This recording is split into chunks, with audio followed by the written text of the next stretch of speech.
2014. I would like to remind everyone present that this meeting will be recorded and that the recording will subsequently be made available for public listening. Paula, will you deal with Sederunt and apologies, please? Confirm this meeting is properly called and you are quorate. I have apologies from Councillor Dick and Councillor McCautry. Thank you, Paula. Do you have any declarations of interest? Councillor Geddes. Item number 5, Chair. I have a close family connection to one of the supporters of the application, Mrs. Alison Maxwell of Glenroy, Whop Hill. Thank you. Thank you, Councillor Geddes. Councillor McComb. Thanks, Chair. Also, item 5. I have a relative who is employed by one of the supporters in that application. Thank you, Councillor McComb. Any other member? Thank you. Minutes of the meeting of 29th of January 2014. Do members believe that's a true record? Agreed. Thank you for that. In that case, we now come to the application. Before that, the procedure for today, and Paula will explain that to us. The Planning Applications Committee will consider each application in turn as detailed on the agenda. The case officer or an area planning manager or other appointed officer will make a short statement addressing the determining issues accompanied by digital images. Any late information, amendments or corrections will be reported at this time. Members may ask questions of officers following the presentation on points of clarification. For those applications which are, in accordance with Council policy, subject to public speaking, then the order of eligible parties being held will be as follows: third parties objecting to an application, third parties supporting an application, statutory consultees objecting to an application, elected members of Dumfries and Galloway Council who are not members of the Planning Applications Committee, and such members should withdraw from the committee chamber after making their presentation, then applicants or their agents. The Chairman will individually invite those who have registered in advance to speak in respect of the application to come forward, sit in the reserved seat and make their presentation, after which they may be questioned by committee members. No questions may be asked of committee members. When each presentation is completed, people should immediately return to their seats. After all the representations have been heard, the meeting is then in formal session and no members of the public may address the committee from the public gallery. The Planning Applications Committee will then proceed to determine the application, or if the application is a major development significantly contrary to the development plan or a national development, to agree a recommendation to be made to full council, who will then determine the application. The decision notice will be issued after a period of 48 hours has passed. The Chairman has been provided with a list of eligible representatives who have registered in the period specified in Council policy. These individuals have all had their registration to speak confirmed and no other persons will be allowed to speak. Representatives have been placed in alphabetical order. A copy of the public speaking list is available from the committee officer taking notes of our proceedings. Representations on planning applications must be made on the basis of valid planning matters only. Certain matters are not normally material planning considerations and will not be taken into account by the Council when deciding on a planning application. Representatives are encouraged to use the time allotted to clarify any points they consider material and to address the determining issues. Representatives should not raise any new matters without explaining why they were not raised earlier with the case officer. Please do not repeat what is in the report, as members will have already read the report. Presentations will be strictly limited to 3 minutes per person, excepting national and major developments, which by their nature are more complex, where the time limit will be 5 minutes. This should allow sufficient time for interested parties to make relevant points. The Chairman of the committee will ask you to come to a conclusion if you take too long. Thank you, Paula. I did hear someone receive an email. Could we just check everyone that their mobile phones are switched off or on silent, please? We now come to item number 4 on the agenda, the erection of 15 number wind turbines with associated transformers and switchgear, ancillary development including formation of 2 public road accesses, construction of new internal access track and upgrading, widening of existing internal access tracks and public road, formation of hard-standing areas in temporary construction compounds, and erection of control building, substation compound, telecommunications mast and meteorological mast at Solwaybank, Allfornoughthill, Langholm. This is an application for full planning permission and the case officer is Mary Duff. Mary, will you take us through your presentation, please?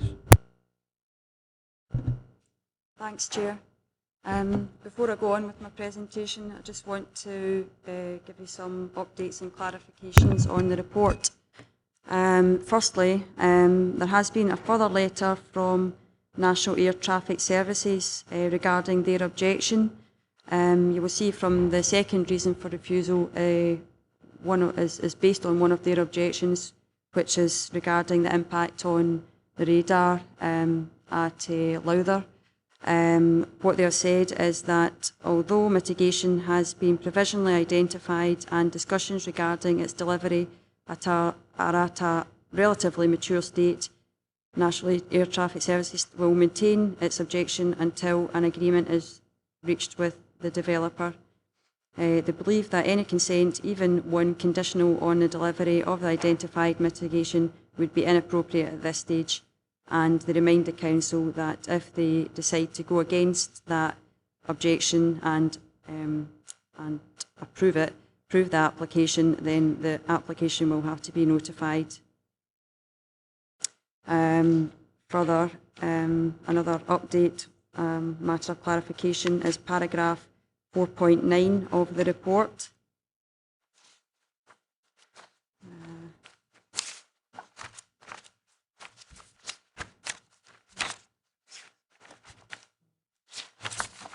Page 36, that is.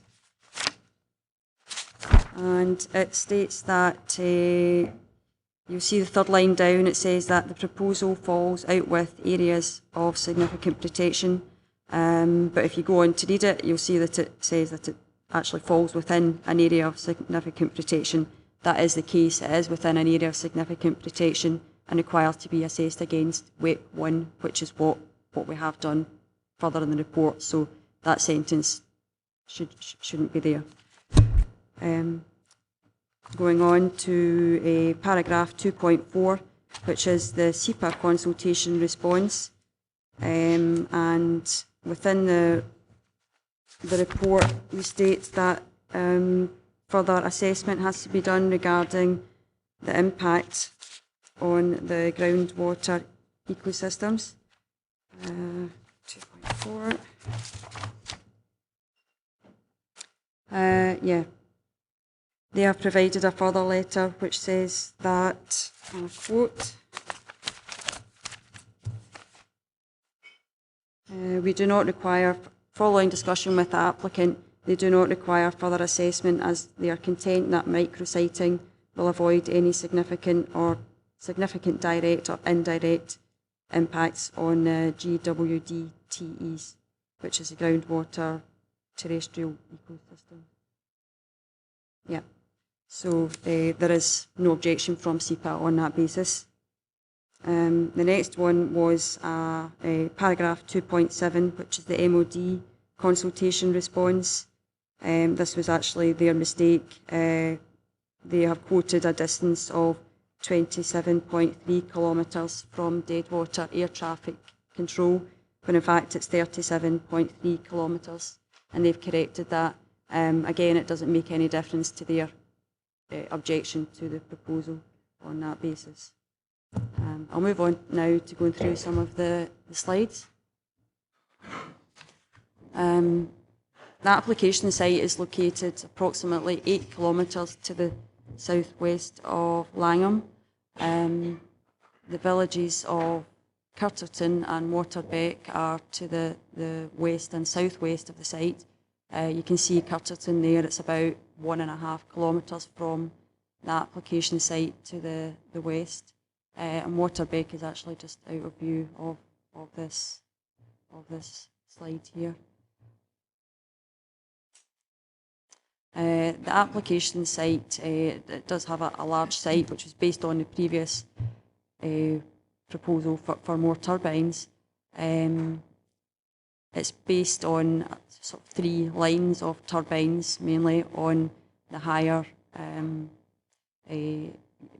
moorland ground, which is within the Annandale foothills.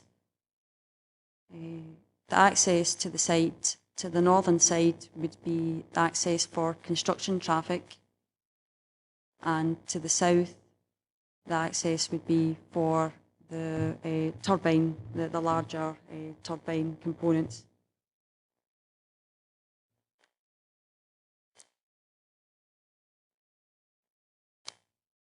This slide here shows the previous application, which was for 21 turbines.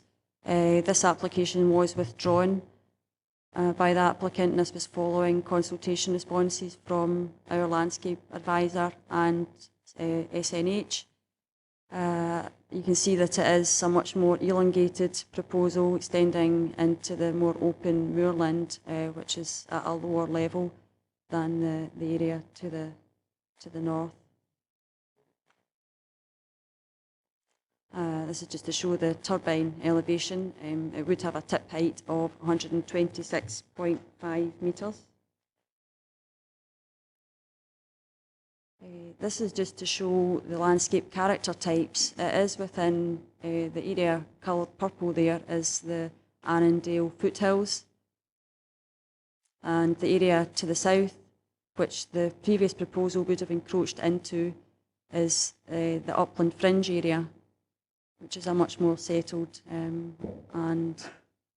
less simple type of landform.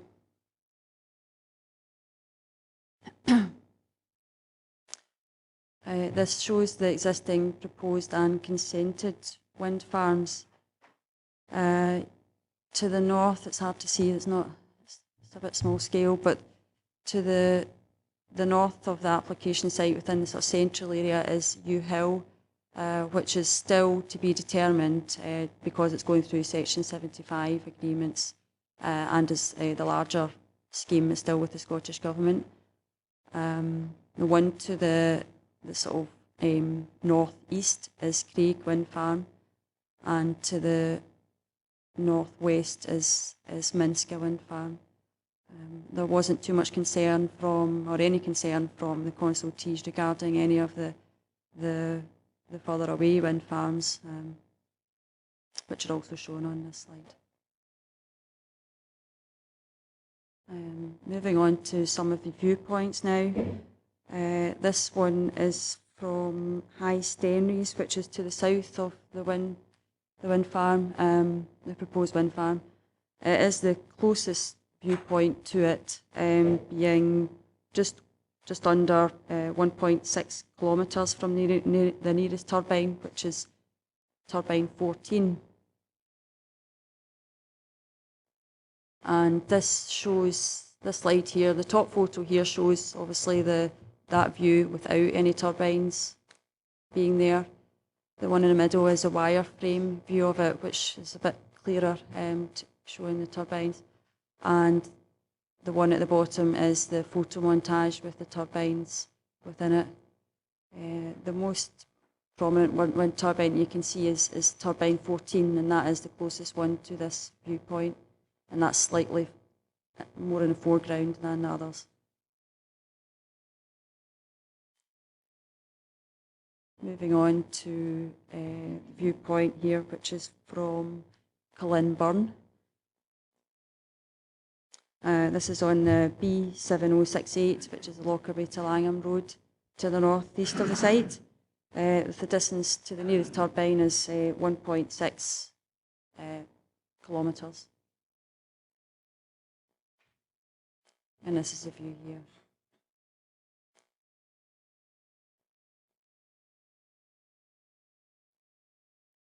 Moving on to viewpoint 3, which is the B7086 to the west of Falford, which is to higher ground to the west of the village of Curtleton. The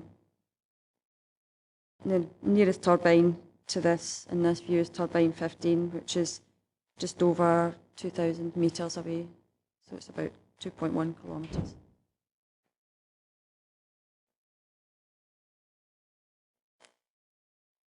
Curtleton is actually just beyond the horizon of the road there. It's within the valley. Moving on to viewpoint 4, this is Milltown, which is to the southeast of the site on the B6357 between Kirkpatrick Fleming and Canonby. The distance to the nearest turbine here, which is turbine 10, is 4.6, just under 4.7 kilometres. It's slightly more difficult to see because it is obviously getting slightly further away again. This does also show it cumulatively with Minska as well to the left-hand side.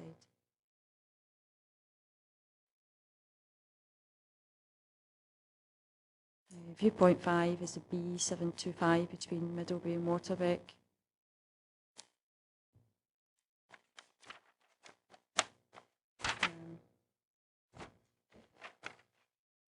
So it's approximately 900.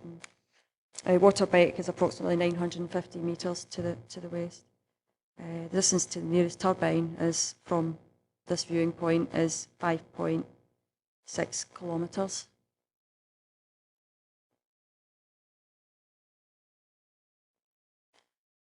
Moving on to viewpoint 6, which is Kirkpatrick Fleming. This is getting further away now out with the sort of local area, being it's 8.3 kilometres from the nearest turbine. This is Kirkpatrick Fleming, sorry, from Kirkpatrick Fleming. It's getting more difficult to see. You can really only see it there in the wire frames rather than in the photographs now. It's as a result of it being shown as a slide as well, but it is in the landscape and visual assessment as well. From here, this is viewpoint 7, Corrie Common, which is a higher area of ground to the northwest. And this is approximately 9 kilometres from the site. Again, it's difficult to see, and the wireframe just shows the tips of the turbines emerging from above the hills. This is Malcolm Monument at Langholm, which is obviously a high point and a landmark within the area. This is 9.4 kilometres from the site. And this shows it again cumulatively with Minska to the right hand side of the wireframe and Solwaybank being sort of more central. And this is Burnswick Hill, which again is a high point within the area to the west. This is about 9.5 kilometres from the site as well. In the foreground is the Minska wind farm, which exists at present, and Solwaybank is further away, but still within that range of view to the right-hand side. This is the old smithy at Gretna Green, which is further from the application site again. It's about 15 kilometres from it. And it's within the sort of low plateau landscape character type. And you can see it where the higher ground emerges, which is the Annandale foothills. Repentance Tower, which is to the southeast.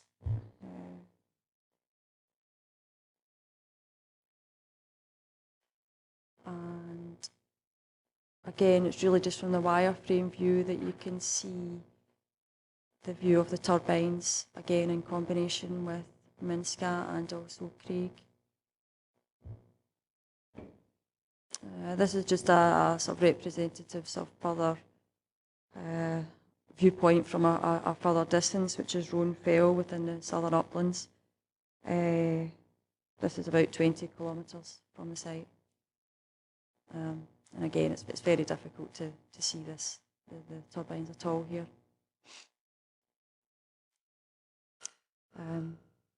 So that really concludes my presentation. The application is recommended for refusal on the grounds of the impact on Estill Muir seismological recording station as a result of the MOD objection, and also because of the impact that it could have on the radars at Spade Adam, which is an MOD radar, and at Lowther, which is operated by National Air Traffic Services. You'll also have noted that we haven't included a landscape reason for refusal of the application. This is despite concerns and objections from the landscape architect at the council.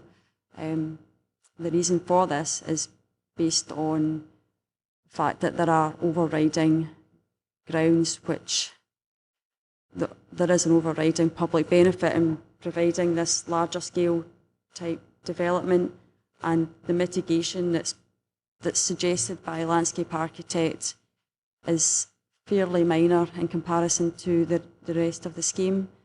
The mitigation includes either reducing the height of the wind turbines by 15 metres, and the turbines are 126 metres at present, or removing turbines 10 and 14, which are the ones which are slightly closer to the settled areas.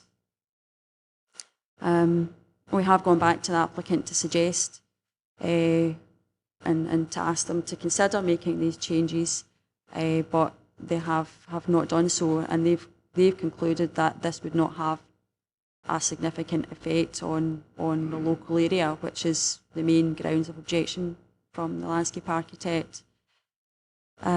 What they also say is that that by reducing the height of the turbines, it would mean that the area of forestry that they're sited within would have to be clear felled, whereas at the present they are keyholing them into the forestry, so the clear felling would clearly have another visual impact as well.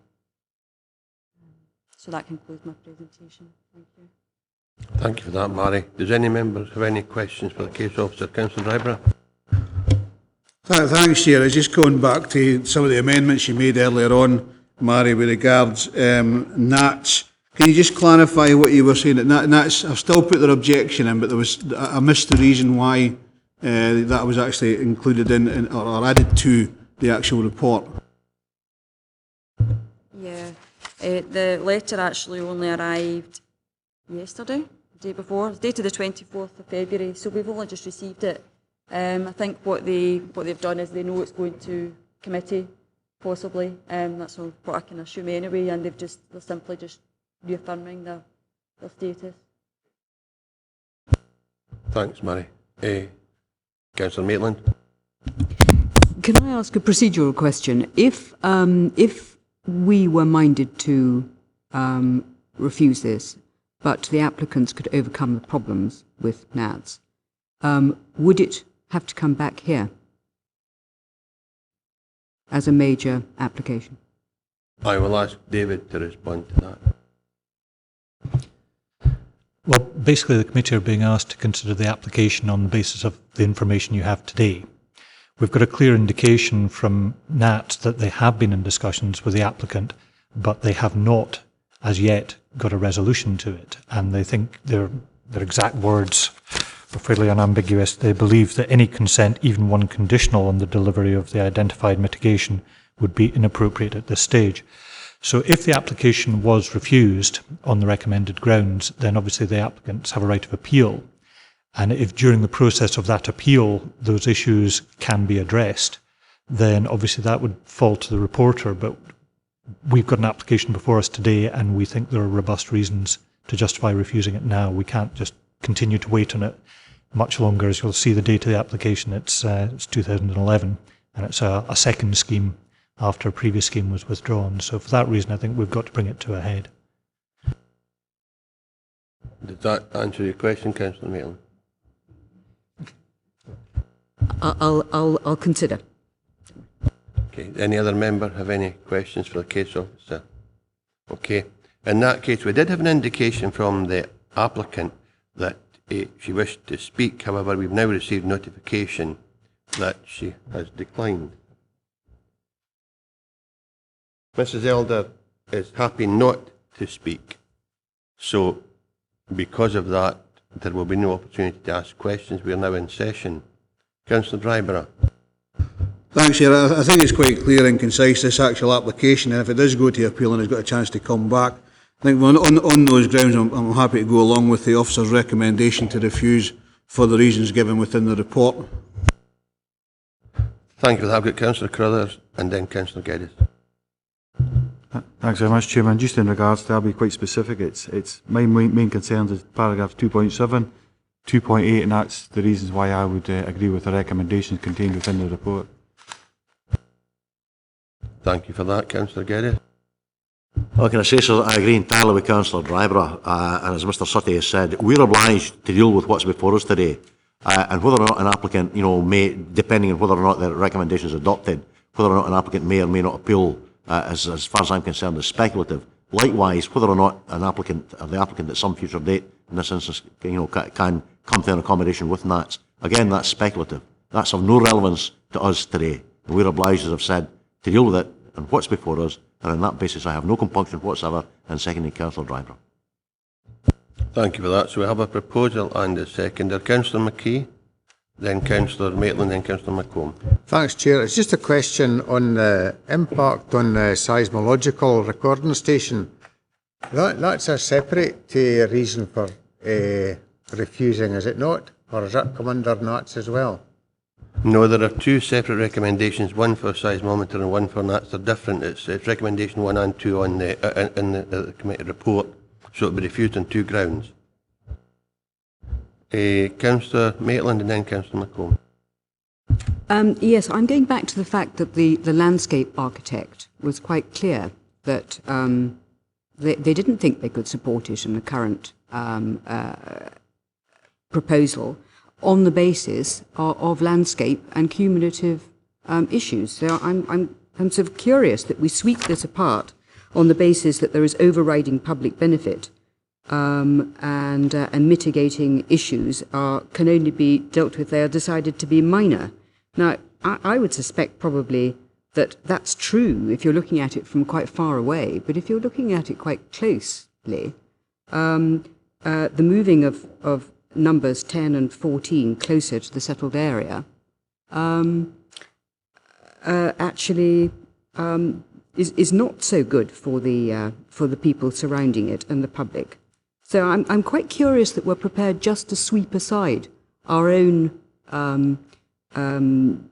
consultees on the basis that this is overriding public benefit. So we just ignore that. We ignore the problems of landscape. And I go back to the issue that we have no opportunity to change this or consider the issues that have been thought about with respect to the landscape architect if we agree it, to refuse it at this point. Thank you, without addressing these matters. Well, currently we only have a proposal to accept the officer recommendation. You're in a position to add to that if you feel that it should be refused and if you feel we should include other factors. I think what we're getting is a professional view, and I think that's what we look for, and then we decide whether or not that is what we want to support or whether we want to add or take away from that. So I'm quite happy if you would wish to add to that, provided other members agree. However, we'll see what the remainder of the committee have to say. Councillor McComb. Thanks, Chair. I have concerns as well with regard to the landscape and visual impacts.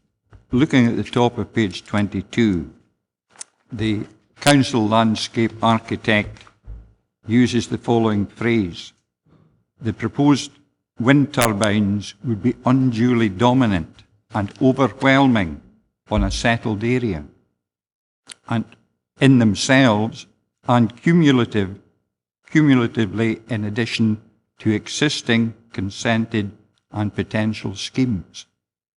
To me, that is fairly damning criticism on the grounds of landscape and visual intrusion, but yet it does not feature as a ground for refusal. I'm puzzled by that. Well, I think you got a comprehensive explanation from Mary. I'll ask her to repeat it, and then I'll ask David just to summarise after that on why the landscape element was not included in the recommendation. Mary, can you reply first, please, and then I'll ask David to maybe summarise.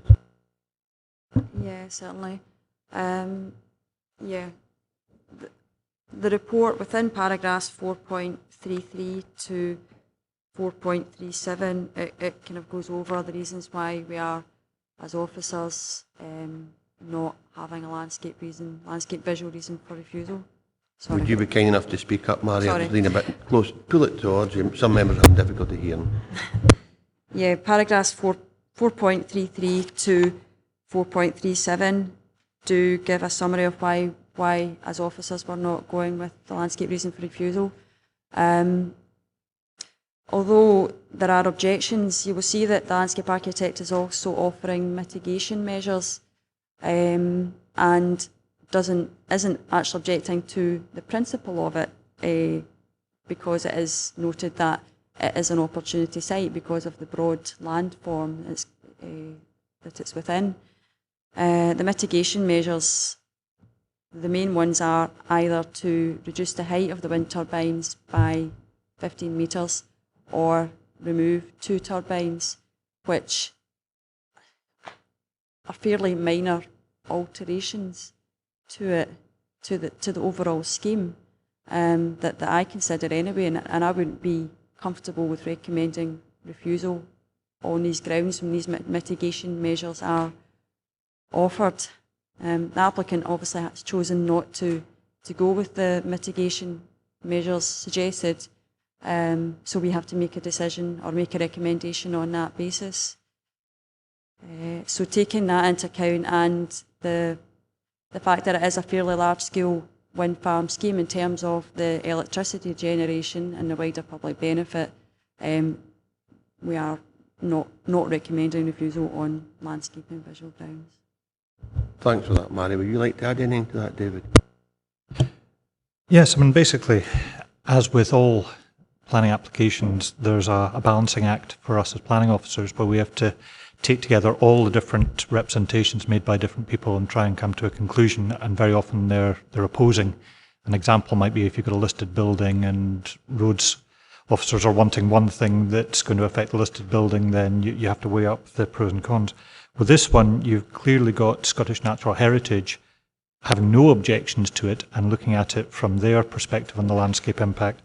And you've also then got a more contrasting view from the local council landscape architect.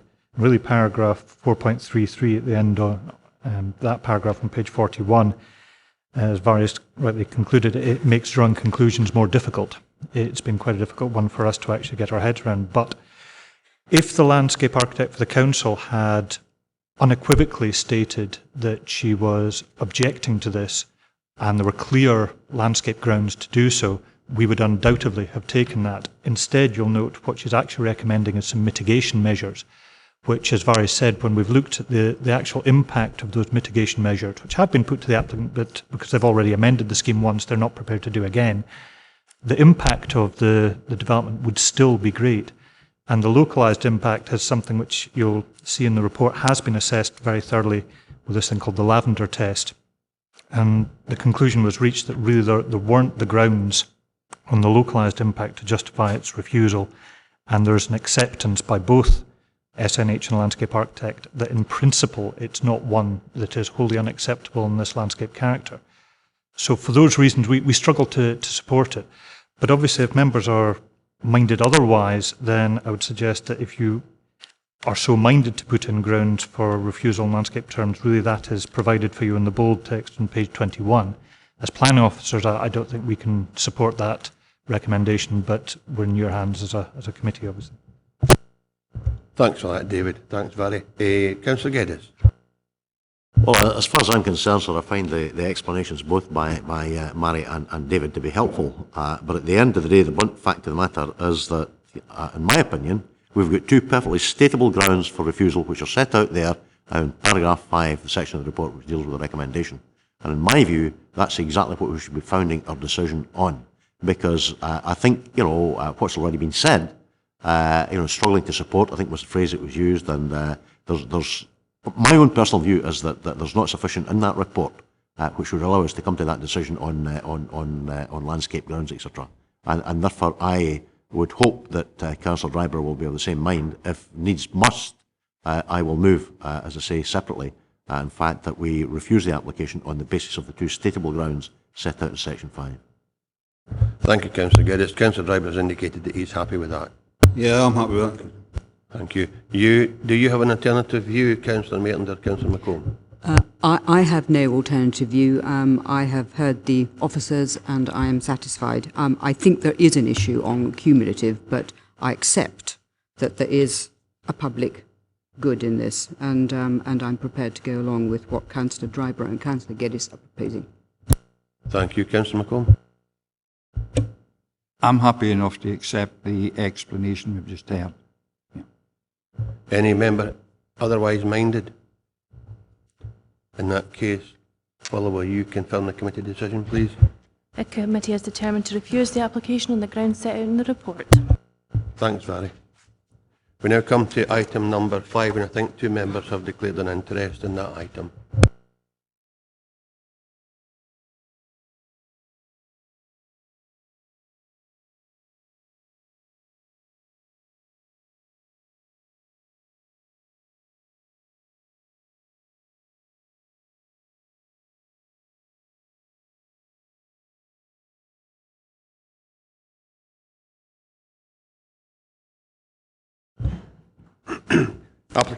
Item number 5 on the agenda, erection of 2 wind turbines, 32.471 metres high to hub, 47.021 metres high to blade tip, formation of access tracks and siting of associated meter house at Malaria's Farm, Sorby. This is an application for full planning permission, and case officer is Billy Murray. Will you just take us through your presentation when you're ready, Billy, please? Yes, thank you, Chair. As you say, this is an application for 2 47-metre high wind turbines located at Malaria's Farm, which is more or less equidistant between the villages of Whophill and Sorby. Excuse me. This is the proposed locations of the 2 turbines. You see Whophill there, northwest of the site, and Sorby southeast down in the bottom right-hand corner. This is an aerial view of the site. The proposed turbines are the 2 dots in the centre of that picture there at Malaria's Farm. The farmsteading is some distance, about 400 to 500 metres to the east. That's to the right of the 2 turbines, just below the right hand of the 2 light-coloured fields in that view. This is just a broader view, aerial view of the site and the land surrounding. Again, the proposed site is in the centre of that picture. That's just to give an impression of the field pattern and the type of landscape in the surrounding area. There's a number of views taken from surrounding roads. Now, this is a view looking southeast from the edge of Whophill on the B7052. And that view, what's the pointer? I don't think the pointer's working. The turbines would be just, if you see in the distance there's an electricity pole, the turbines in that view would be to the right of that electricity pole, more or less splitting the angle between the pole and the 30-mile-an-hour sign. This is a view further along the same road approaching the site. This is obviously taken in the summer, but this is shown to indicate that there will be some screening locally, as is always the case, from vegetation. So, you know, there's not constant views of the turbines. This is further along the same road. This is where the turbines would come into view. The site itself would be just over the horizon in that view. There is an existing 40-metre high wind monitoring mast on the site, and it remains on the site, which it helps to pinpoint where the turbines would be. The monitoring mast is actually on what would be the westernmost site of the turbine, so there would be one turbine where that mast is arrowed, and there would be another turbine to the left in that view. You'll note from the report that the base of the turbines is some 5 metres below the highest point of the landform there. So the highest point in this view would be the horizon. So the turbine base would be about 5 metres below that. So there'd be approximately 40 to 42 metres projecting above that horizon. This is just a zoomed in view from the same location, again to try and pinpoint the location of the existing wind mast, and therefore orientate yourself to where the turbines would be in that view. This is a view of the site looking northwest from the C12, which is one of the closest public roads to the site. That point circled would be where the westernmost turbine would be, and the one to the east would be round to the right, just towards the peak of that there's a kind of triangle of hedge running down from the horizon. It would be in that field enclosure there. This is a view towards the site, looking generally west again from the C12. This is taken more towards where the farmsteading would be. And again, that's really just to show the character of the landscape. I think I've made mention in the report that the small hills there, the drumlins there, form a short ridge. So that shows that ridge line, and mentions also made of the trees that are in the right-hand side of that view there, which are characteristic of that ridge line there. This is a more distant view towards the site, looking northwest from the B7052 at Kilnogue. Again, in that view, the turbines, the hill you see in the foreground is not the hill the turbines would be. They would be just beyond that, but they would be visible, projecting by some distance above that horizon. This is just a wider landscape view taken from the B7052 to show the character of the landscape in the area. That's Cairnfield Farm you see in the foreground there with the silage tower. The proposed turbines would be, in this view, round to the right in that view, about halfway between the farmsteading at Cairnfield and the edge of the picture. I'm sorry that the pointer doesn't seem to be working. So again, as I say, that's just to give you a general impression of the landscape surrounding. This is a slide showing approved turbines and current applications within 5.5 kilometre radius of the site. The site's in the centre there. I'm afraid they don't just show up too well in that view. We maybe have to do something to try and improve that. These are the plans submitted with the application. The location plan showing the two turbines and the short sections of access track. That's a closer view of the site plan again. Turbine locations, access tracks, and two small inverter houses adjacent, well, one adjacent to each turbine. And that's the turbine. It's a conventional three-bladed turbine on a tapered monopole. So, in conclusion, it's considered that by virtue of the size and location of the turbines, they cause a significant and unacceptable adverse landscape and visual impact on the sensitive drumlin landscape. And by extension, it's also considered that the proposed turbines would breach policy on design, and therefore the recommendation is to refuse for the reasons stated. Thank you for that, Billy. Does any member have any questions for the case officer? In that case, we have one. Oh, we have Councillor Dryborough. Yeah, I'm just looking at the plan and history, and as you said, Billy, that the mast, the wind monitoring mast was there, but has been out of planning permission since 6 April 2013. I don't know, although it's now to do with this application, I just wonder if there's anything going on to make sure something's done about that. Yes, I have brought that to the attention of the applicant's agent when I was drafting the report. The response I got was an indication that they were going to submit another application to extend the period of that permission. As far as I'm aware to date, that application has not been received, but it is in hand. Thank you. In that case, if there are no other questions, we have one person to speak on this item. It's Alan Brown, the applicant. If you'd like to come forward. Mr. Brown? No, just to the table there. And someone will show you how to switch the microphone on, and you will have 3 minutes to complete your presentation, and I'll give you an indication about 30 seconds to go when that'll be asked you to draw up, please. Okay, everybody here okay? 3 years distilled into 3 minutes. Here goes. My area's wind turbines. A bit of background. Around 3 years ago, we realised further diversification was needed due to imminent changes to farm subsidies.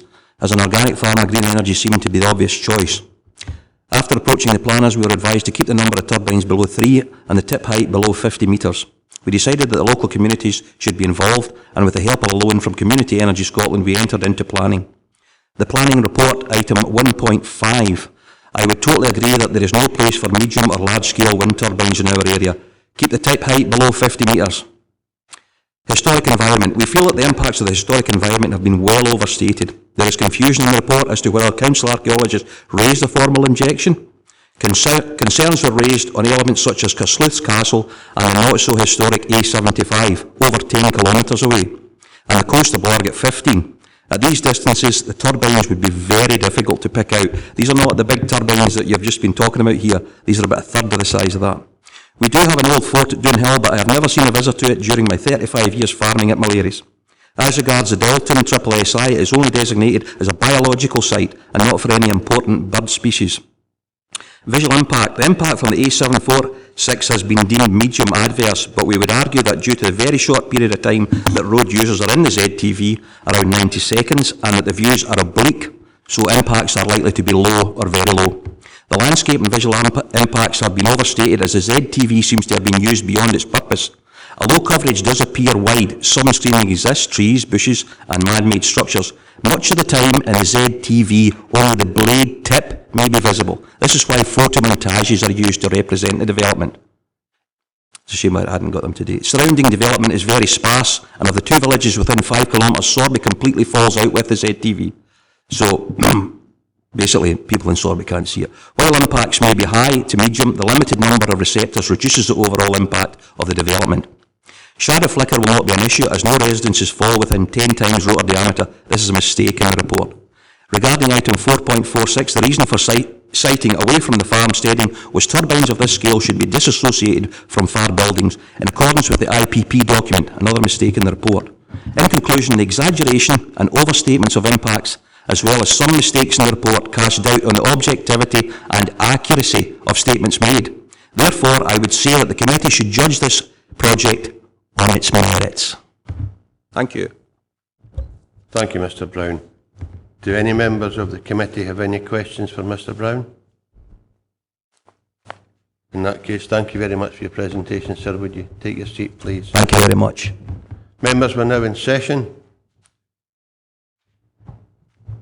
Councillor Dryborough, then Councillor Crothers and Councillor Maitland. Thanks, Chair. I'm just wondering if Mr. Murray's got a response to that couple of things that Mr. Brown actually said there regarding the reports that there's you know, some inconsistencies within the report. I didn't pick up the second one, but I'll come to that in a moment. In terms of the shadow flicker, there's no, I don't accept that that's a mistake. You know, we don't raise any objection in terms of shadow flicker. You know, we're indicating in the report that shadow flicker is not an issue, and that is the case. It is not an issue. I'm sorry, I didn't quite catch what the suggestion was. Councillor Dryborough, I'll remind you. What was it, Councillor It was Dryborough? 4.7 with regards to height topology in IPP. 4.7.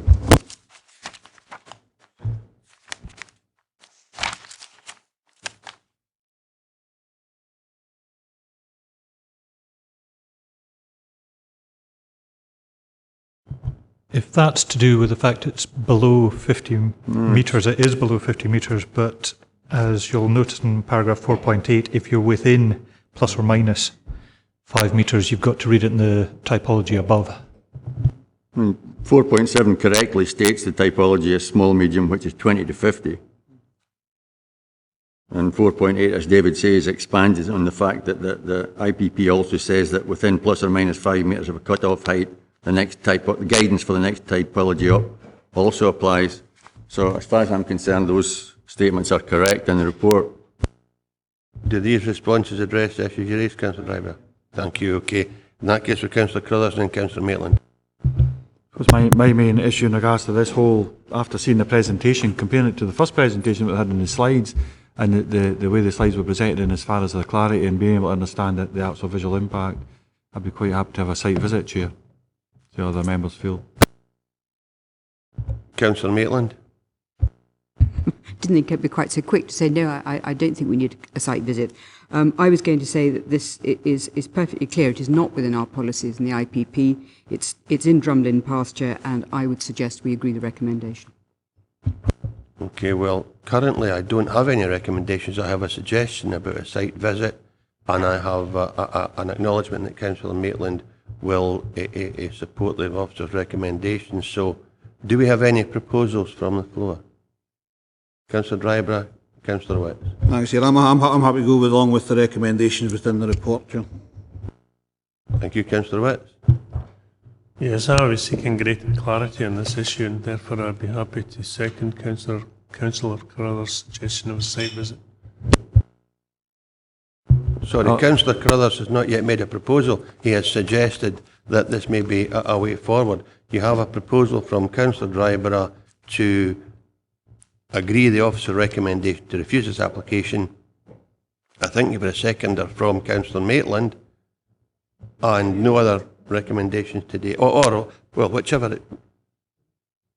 So, is it Councillor Maitland that makes the proposal and Councillor Dryborough has seconded it? Councillor Carruthers? I'll formally move the motion in regards to procedurally that we have a site visit in regards to put this into, to help us put it into context if Councillor Witts is willing to support that. Councillor Witts, are you happy to second that? I'm indeed, thank you, Chair. I take it that Councillor Maitland and Councillor Dryborough are satisfied they have enough information to determine this application today? I do. You, Councillor Dryborough? So, I don't think we need a vote on whether or not we have the site visit. I think we just need to determine whether or no well, one proposal is to determine the application today and the other is a site visit. Can you just clarify that, Paula, please? The motion is to defer consideration to allow a site visit, proposed by Councillor Carruthers, seconded by Councillor Witt. The amendment proposed by Councillor Maitland, seconded by Councillor Dryborough, is to determine the matter today. Chair. Amendment. Councillor Blake. Amendment. Councillor Carruthers. Site visits amendment, is it? Yep, amendment, please. Just want to make Motion. sure. Motion, sorry, motion. Right, sorry. Motion. Councillor Diggle. Councillor Dryborough. Amendment. Councillor Groom. Councillor Maitland. Amendment. Councillor McCutcheon. Motion. Councillor McKee. Amendment. Councillor Ogilvie. Amendment. Councillor Thompson. Amendment. Councillor Witts. Motion. 9. That's 3 votes for the motion, 9 for the amendment. The committee will proceed to determine the application.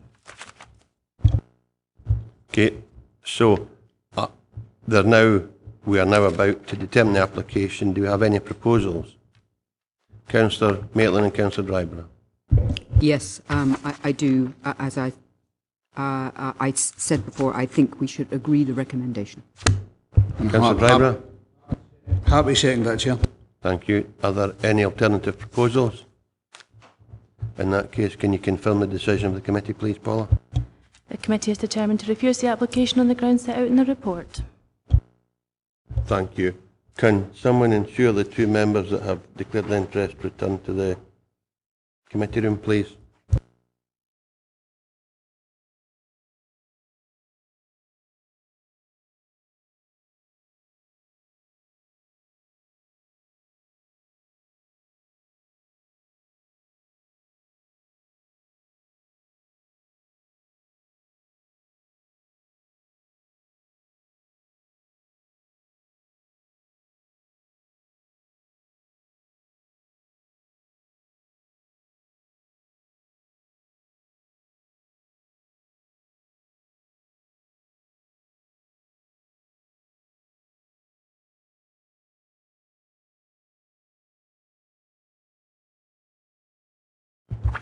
Thank you, members. Now come to item 6 on the agenda.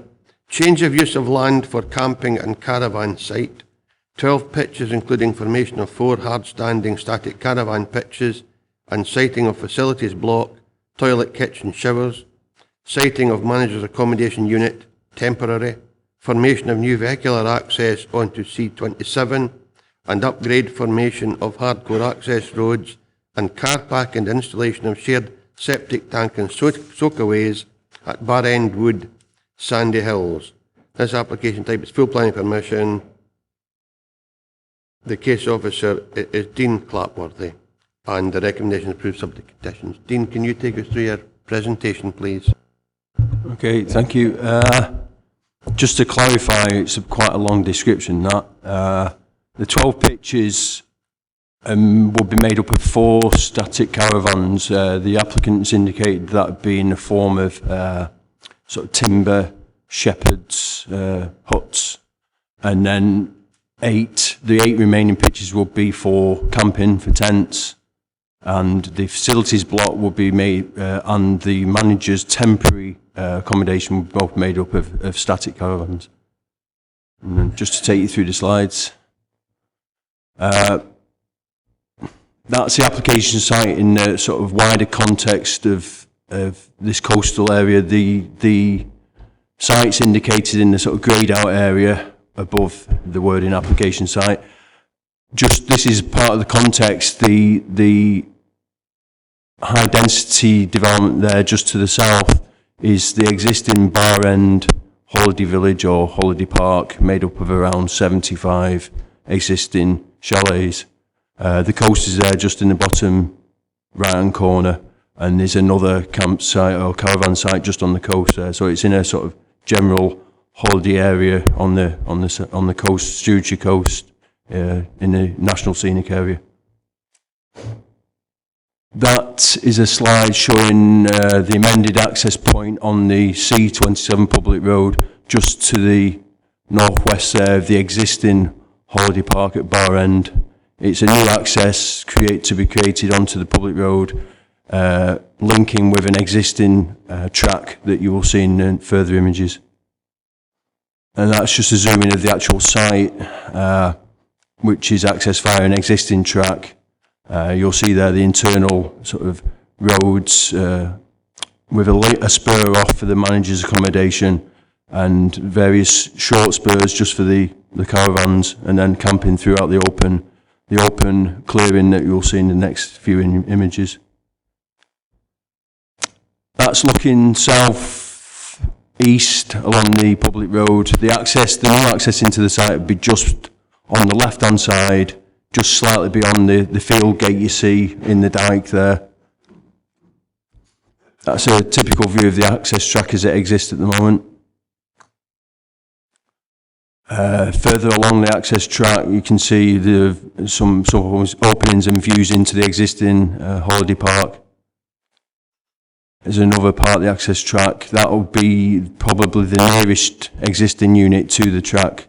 That unit's one of the units in the holiday park next door.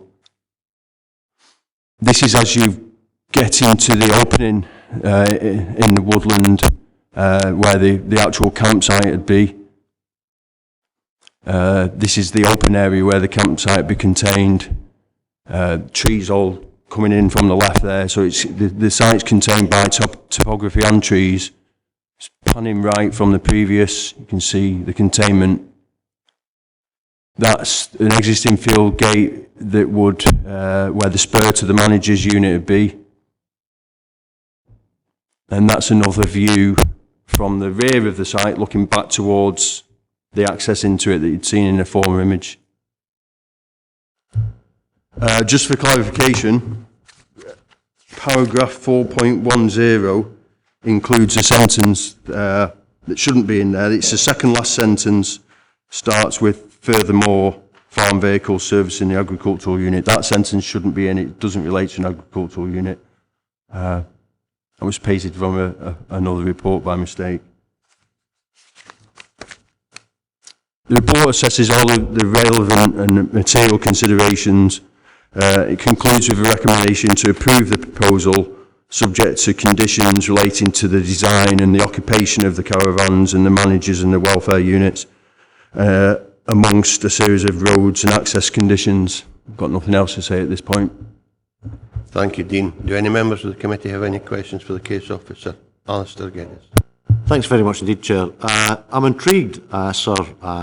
First bullet point on page 76.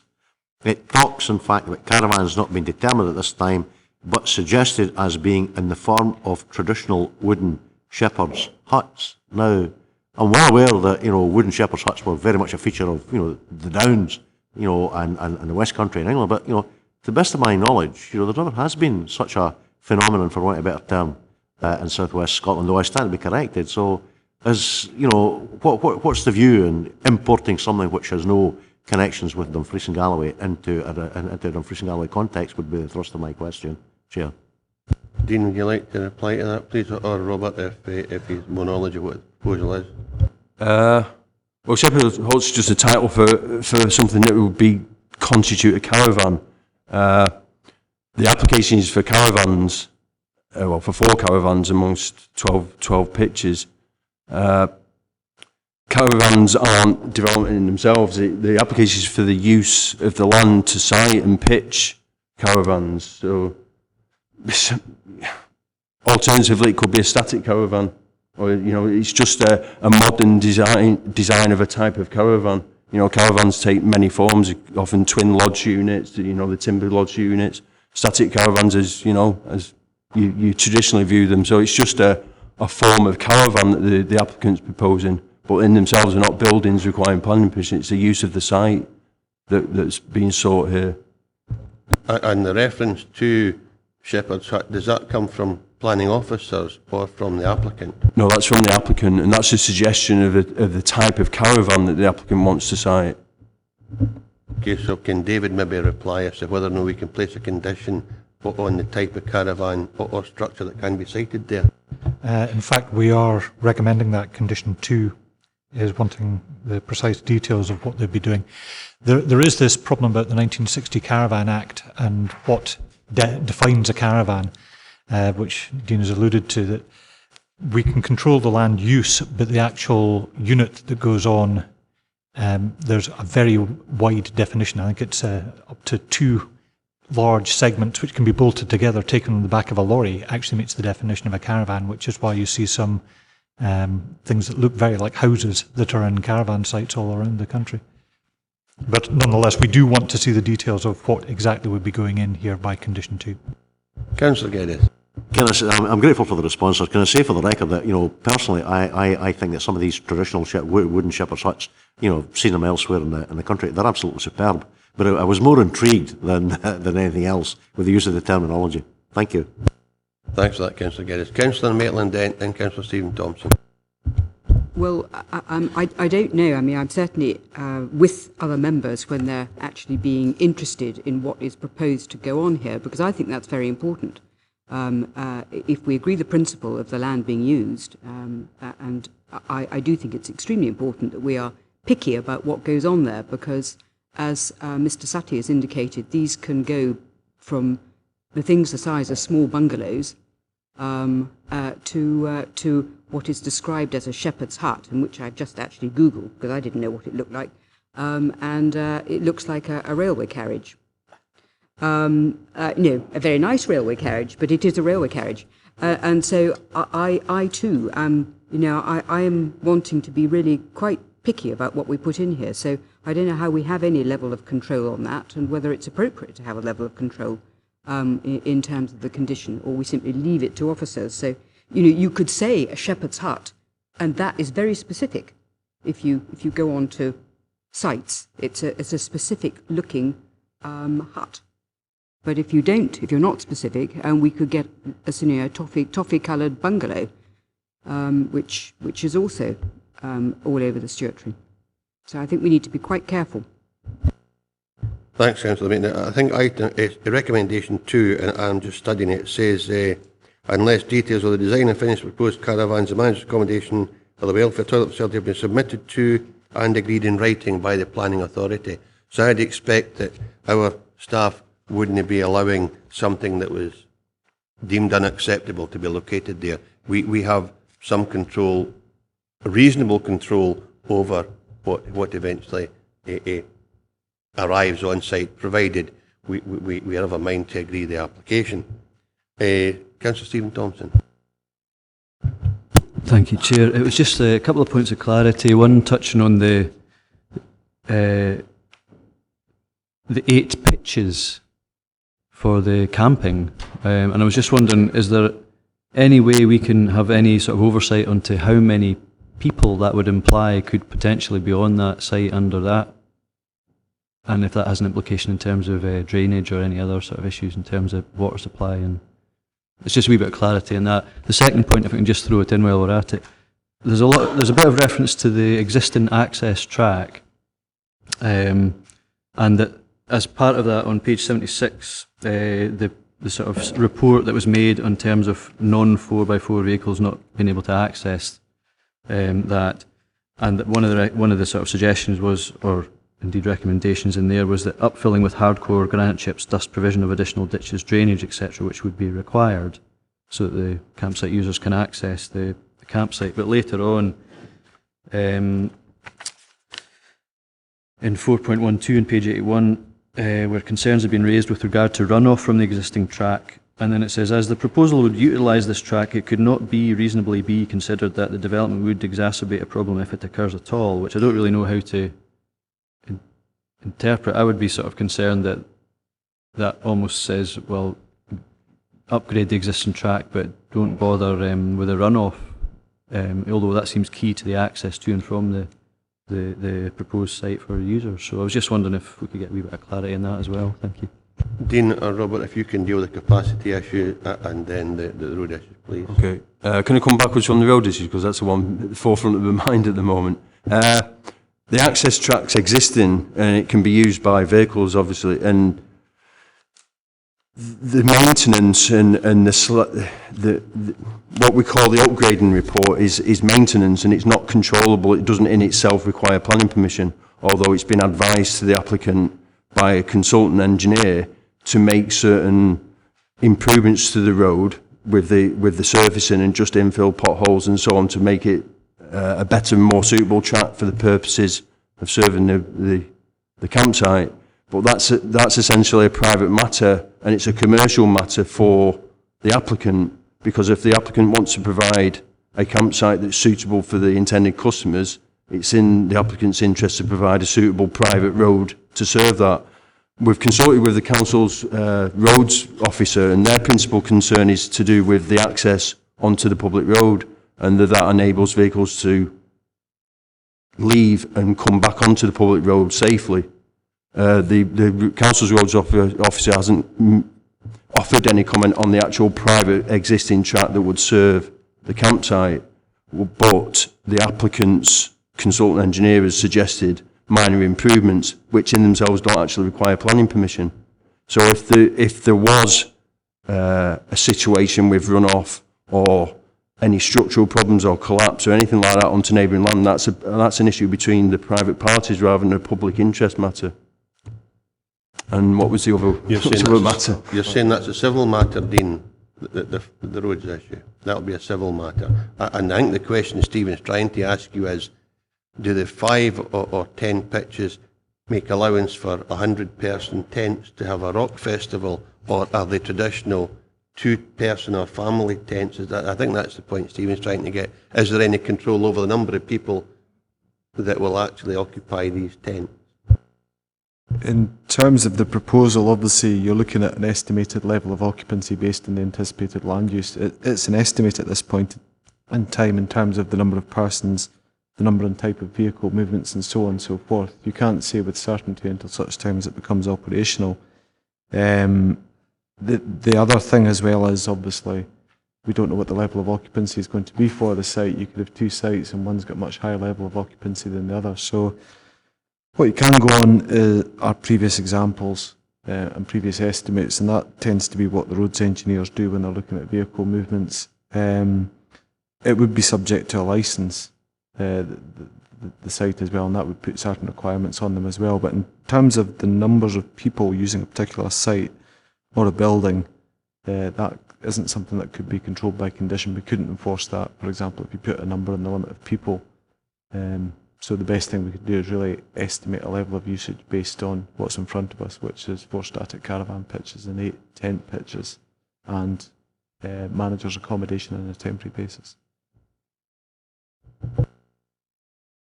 David would like to add a little bit, Stephen, and then Peter Diggle would like to come in. Yeah, the other thing to bear in mind is that this is looking at the land use. There's actually a need for a licence from environmental health to look at the actual caravan licence on the site, which would address more matters like that.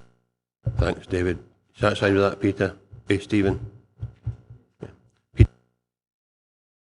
Thanks, Chair. I'm just wondering whether you could let us know what you mean under condition 4 of a full-time employee.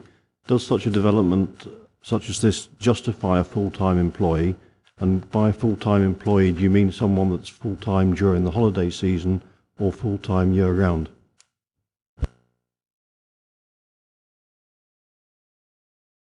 As far as full-time employee goes, we would expect that to be someone that had their main occupation in the caravan and camping site, Obviously, there's seasonality to it, in the sense you've got a summer season which generates revenue and business, but obviously there are activities in winter time, and we would expect the person to be meaningfully engaged as their main occupation on the campsite in terms of interpreting that condition.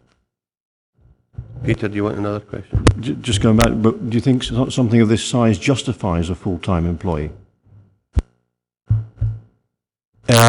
It's a standard condition that we apply to this form of development. It's not suggesting that it is going to be, the business is going to employ a full-time member of staff.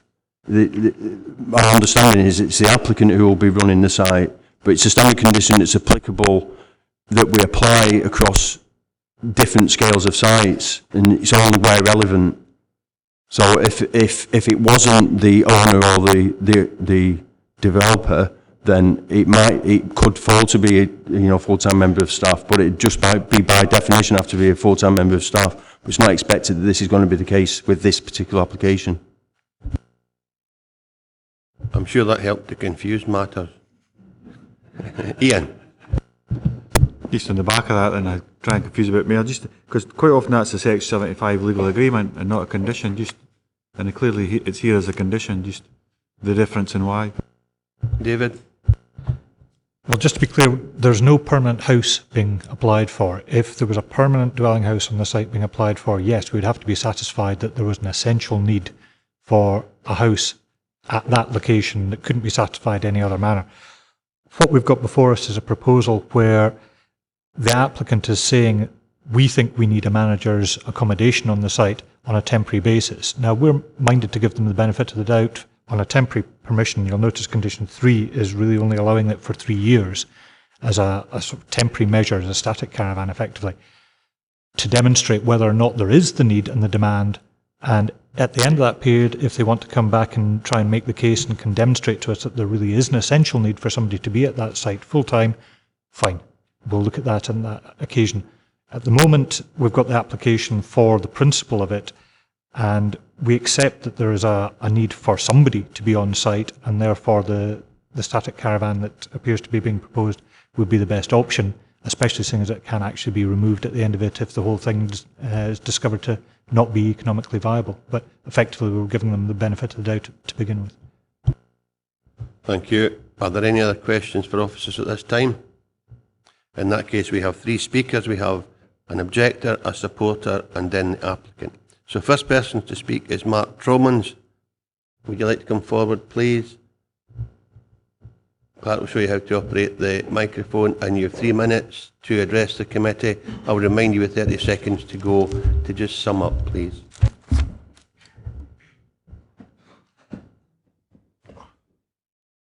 Thank you for the opportunity to speak. What I'd like to say is that I just want to open up and acknowledge the fact of Elspeth's development and what she's trying to do. And the main issue is really with the road and the access track to the proposed development, which was basically a horse track and a back access to one of the houses owned by Frank Gourlay. Because I've only got 3 minutes, I'll have to go straight in, but we've raised, our main concern is the light pollution, the noise pollution, and the pollution from exhaust gases of vehicles going past the house. The report doesn't show it, and it's very slanted, but it doesn't actually indicate how close to our house sections of that path are going to be. There is an area where that road gets within about 3 feet. I mean, that's 3 feet of where we live. That's our back door, our main access door is going to be 3 feet away from the road. You go down the steps to get to our garage, and my head is literally about a foot above the level of the road surface. I'm only talking sort of where I am now to where that microphone is there. I mean, to me, that's unacceptable. I can come out that road and I've got someone's exhaust fumes on my face straight away. I cannot understand that. I mean, Bar End, it says it's a holiday village. It isn't. It has got residential people living on site. The holiday village name is actually part of a business, so it's nothing to do with Bar End itself. The Asher report mentions root damage. Well, I honestly can't see where the root damage is. I have seen trees growing into the walls, but there's no main damage. Walls erode. What I have seen is water run off, water down the roads. Again, the reports that I've seen say there's no major damage from the report. I've actually got visual photographs with me now that show water running down the hill puddling at the bottom, running through the wall and straight across the bar end development around about chalet 16, 17. We've recently put 3-inch drain pipes in to cope with the water runoff, and they're ineffective, and we're now going to actually change the drainage system to cope with that. But moving back, as I say, my main issue is the road. There's been a parallel drawn in the report that says that there's a road, the main road for Bar End comes past my house. Well, it doesn't.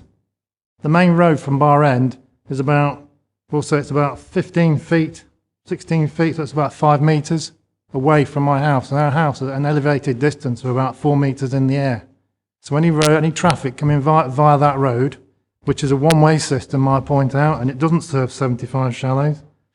Any traffic coming up that road, 15, 20, 4 or 5 metres away, at an elevated distance of 4 metres in the air, we're not really going to hear the noise as much from them through 2 sets of double glazed windows and double glazing doors. The light issue from their vehicles, we won't get that because the lights don't shine up in the air, they shine fairly level. Again, we don't have a problem with that. You have 30 seconds left, sir. Look at Elspeth. It's 3 feet from our house. The road is on the same level as our house. The lights shine in our house and the noise is unacceptable. My wife and I are getting stressed out over this. And all we ask is that someone comes around and has a look and makes an informed decision. And there are other ways of accessing Elspeth's property. It might mean a bit of extra work on a couple of tracks, but there are tracks there that can be done. That photo is wrong. That photo does not show how close the track gets to our house. That is a photo of chalet 76. We're 78. Have a look at it. That's all I ask. Can you just conclude now, please? So in conclusion, if you're going to go ahead with it, please have a look at the area first, make your mind up, impose some speed limits and weight restrictions and width restrictions and hours of operation. Because, to be honest, I do find it totally unacceptable. Again, nothing against Elspeth. I know she's trying to create a business, but there are other ways of getting to that development. Thank you. Do any members of the committee have any question for Mr. Trummins? In that case, if you would be kind enough to resume your seat, sir. Thank you very much. Thank you very much. We now have Derek Bond, who is a supporter of this application. If Mr. Bond would like to come forward, please. You again, sir, will have 3 minutes when you commence, and I will remind you with 30 seconds to go, just to conclude and summarise, please. Thank you. I'm Derek Bond of Langholm Woodlands and Bainlock Deer Park. The north-east boundary of the proposed campsite is Langholm Woodland, a piece of commercial forest, and Bainlock Deer Park.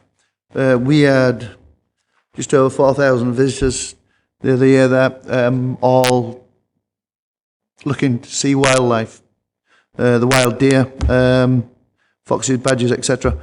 One of the concerns for me previously has been this area of woodland that's proposed. The wildlife has been under some stress. Previous owners would basically, Bar End Holiday Park would use it as a dog walking area, and would let dogs off the leash. Quite often they would jump my wall then into the property, sort of 500 acres of woodland, chasing deer, even badgers, etc. Under the new ownership, this has stopped. Dogs are being controlled now. There's massive benefits to the wildlife that I'm seeing. The return of several families of roe deer. Dogs are still being exercised, but are being controlled. So for me personally, I think it's the campsite in that area is an asset. It would now be managed. For our local community, I think any small business like this that fits so very well into this sort of woodland area, it's a tremendous benefit. People who are experiencing something a little bit different to what Bar End offers, what Sandhills offers, but all of the amenities can be used by those visitors.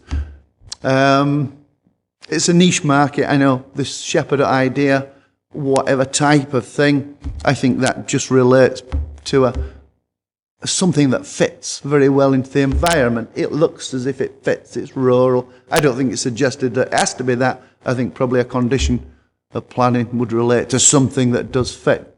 The planning department, I'm sure, will see to that. It's a tiny area of less than 2 hectares. It ain't going to be we're not going to squeeze some sort of a rock festival on there. it's quite tiny. The activities that they offer and that they are offering there, I've looked at carefully. They all revolve around conservation, wildlife, trees, plants, insects. You have 30 seconds left, sir. And they are assured me, or they have assured me, that they will be increasing and improving wildlife habitat. So for me, that's again a big plus. Thank you. Thank you for that. Do any members of the committee have any questions for Mr. Bond? No, it seems you're free to go, sir. Thank you very much. You'd like to resume your seat. We now have the applicant, Elspeth English, please. And again, Miss English, you have 3 minutes, and I will remind you with 30 seconds to go.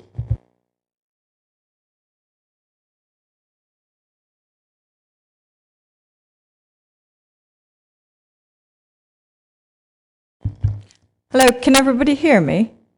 Grand. My name is Elspeth English. I'm a biologist and ecologist by degree, and I've spent all my working life in environmental education and countryside management, including running my own business for the last 14 years. Mr. Clapworthy's report is very comprehensive, and there is little to add, though I would like to tell you a little more about the camping field in the woods. The proposed campsite will offer a unique experience demonstrating sustainable use of resources and raising awareness of the national scenic area through quiet enjoyment.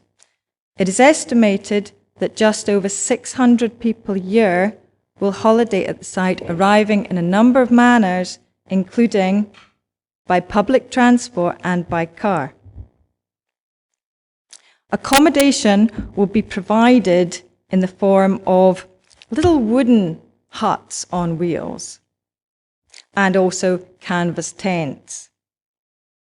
And our clients will be able to experience a truly wilderness experience, but with facilities and watched over by site staff. Once at the campsite, people can relax into the slow pace of life in the woods, surrounded by fantastic wildflower meadows and majestic oak trees.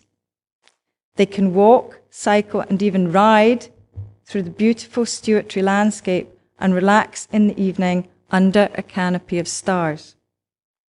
Our visitors will make good use of existing infrastructure and contribute to the rural economy, admittedly only in a small scale because we are very small scale, by visiting local attractions, shops and eateries.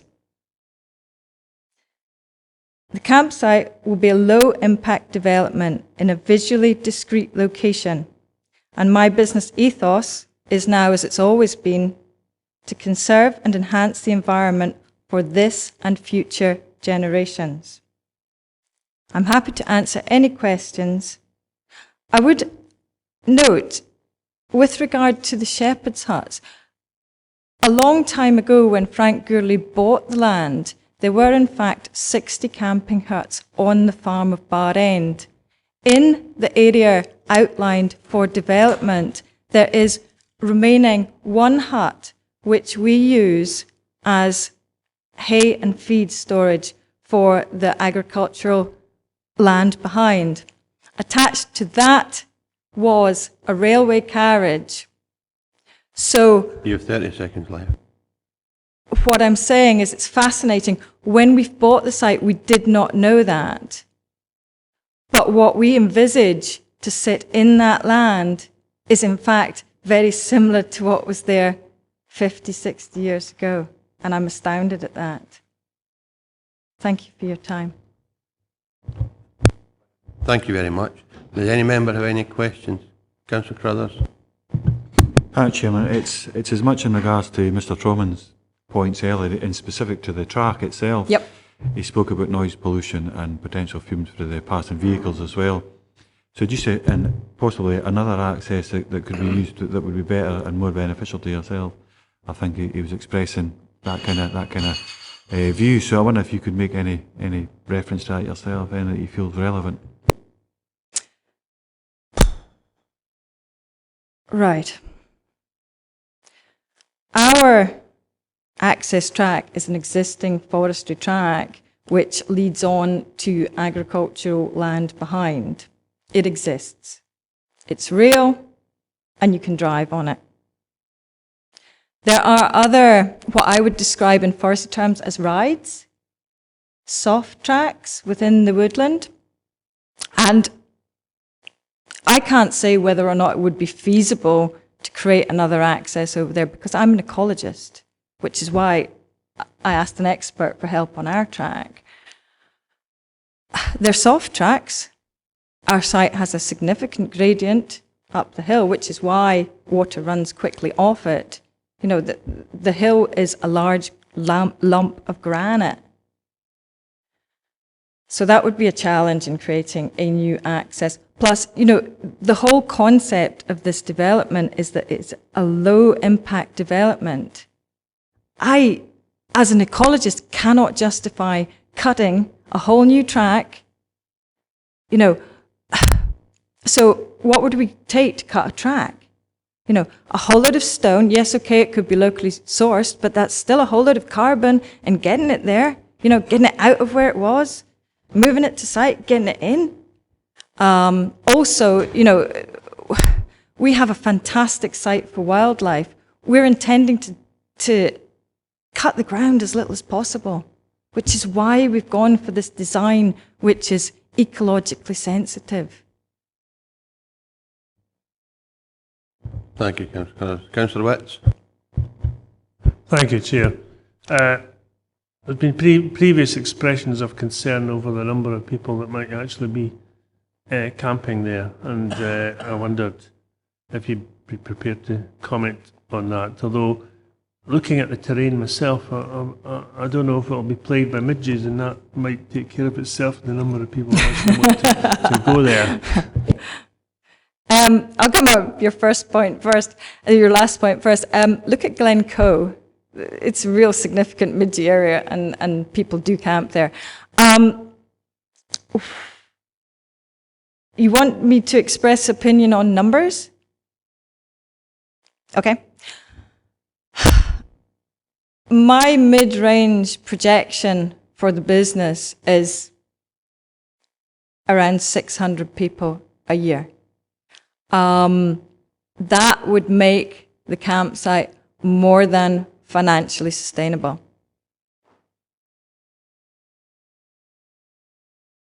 Thank you, Councillor Witts. Councillor McKee, then Councillor Maitland. Thanks, Chair. Are you intending to provide the tents for camping? And are you also, is there any intention to alter the land to make level pieces for the tents to sit on? Okay.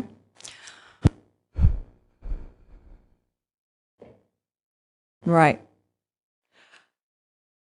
Let me paint a bit of more of a picture with regard to tents. What I'm looking at with regard to tents at the moment is 2 teepees, not wooden wigwams, but like cowboy and Indian teepees, yep.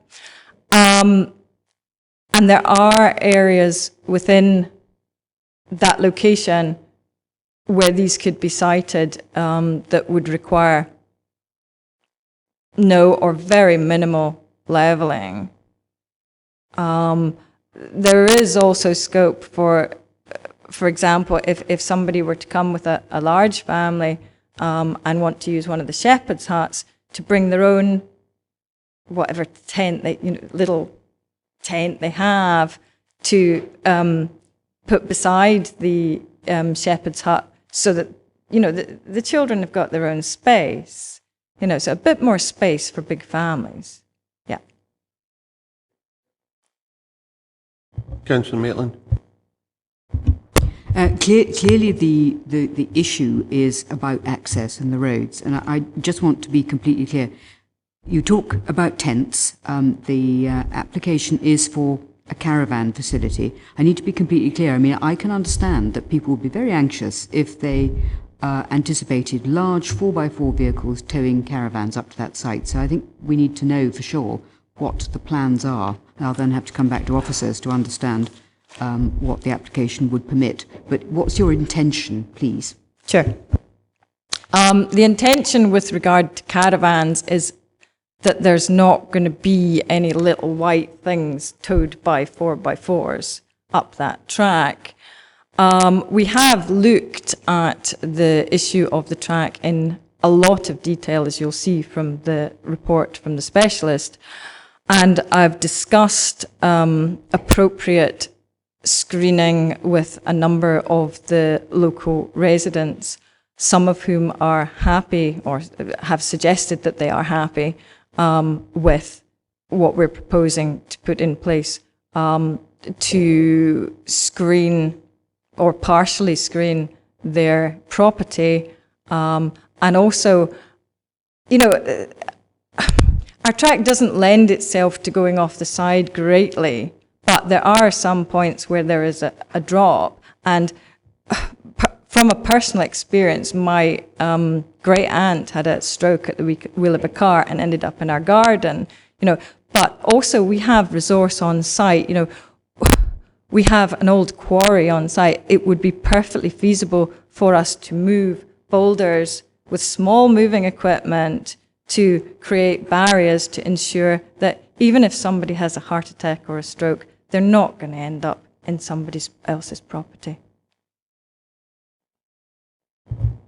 Councillor Maitland? No, that's fine, thank you. Okay. If there are no other members, thank you very much for your presentation. Thank you. Return to your seat, please. Members are now in session. Councillor Geddes. Yes, it's possibly a procedural issue, Chair. Let me say at the start I have very great degree of sympathy and support for what's being proposed. I think, you know, it's an imaginative and could be a quality development, and I would commend the applicant for that. However, I am not without sympathy for Mr. Troman's concerns. You know, my understanding is that Mr. Troman is not against the concept of what's being proposed, but he's not unreasonably, in my opinion, raising a question of possible impact in relation to his chalet, number 78, I think, if memory serves me correctly. And I wonder, sir, in the circumstances, I know we're obliged, Chairman, to deal with what's before us today. I already said that in relation to item 4.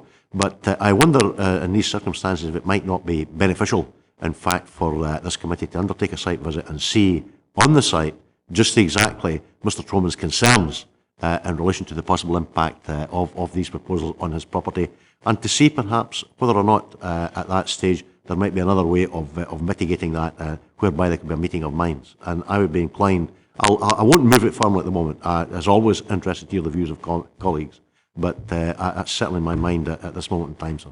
Thank you. Thanks for that, Councillor Geddes. I think we were advised earlier that any adjustment, you know, anyway, would be a civil matter, and also, you know, we are, and you've already said, we have an application before us, and the refusal would be the way to approach a change of access track. However, I have Councillor Dryburgh and then Councillor Diggle. Thanks, Chair. I've got a lot of sympathy with what Councillor Geddes said, and Mr. Truman's as well. The situation for me is exactly what Alistair says. There are some concerns I think we would need to see, and it is in the planning context of runoff with water, potential road safety issues, that type of thing. So in a procedural issues, I would look for a deferral pending a site visit in that particular case, and I would like to put that forward. Well, Councillor Geddes said he'd wait to see what other members had to say. Is that a proposal from you? Okay. I have Councillor Diggle and then Councillor Maitland. I share both councillors' views, and I would happily second Councillor Dryburgh's motion. Thank you for that, Councillor Maitland.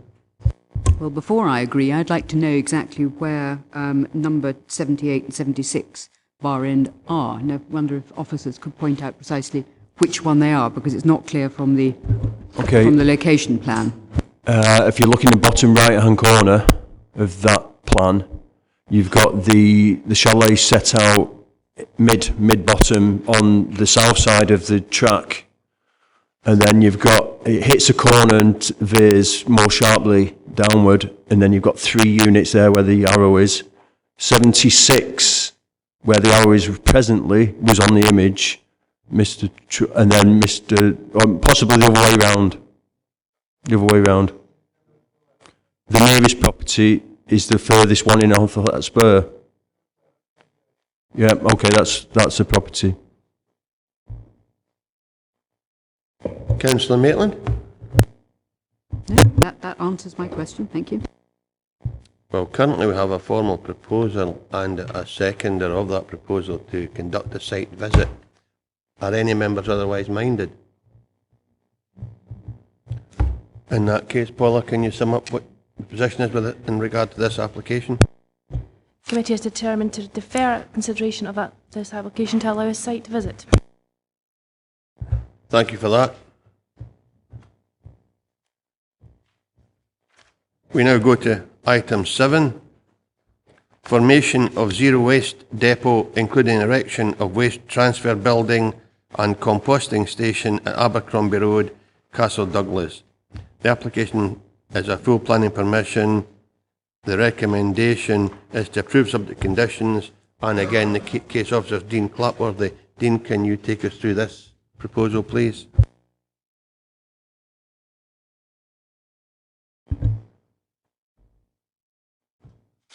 Okay, thanks. This application is driven by waste regulations that require the council to deal with the waste. It's waste horizons, or the public's waste horizons in a different manner. And the reasons and the background to the proposal are set out in the background in the report. So just to take you through the actual plans and images. That's the site there, grey, in darker grey, at the back of the existing industrial park, immediately adjacent to the northeast boundary of the park. That's an image. I've possibly missed one. No, that's an image of the proposed building. It'll span the full width of the existing site, leaving the area to the front for servicing, access, and you'll see on the boundary with the building in the top left, that's where the external service bay, external waste collection bays would be. That's a proposed front elevation,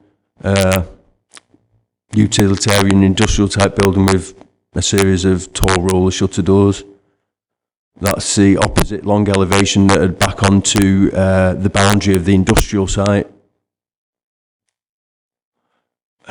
That's a layout plan. What the annotations indicate are the various bays that would be set out within the building for each of the separated waste streams. So waste would be delivered already separated because of the new collection regime and deposited into the relevant bays. Bottom right is just an indication of the concrete sections that will be put together to form the external bays that will be located in the far end of the outdoor yard. Now just to take you through, it's winter and it's dark and miserable, so I apologise for that. That's the existing building.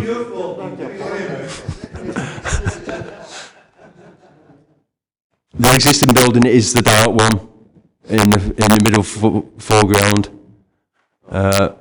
We've got an update in progress.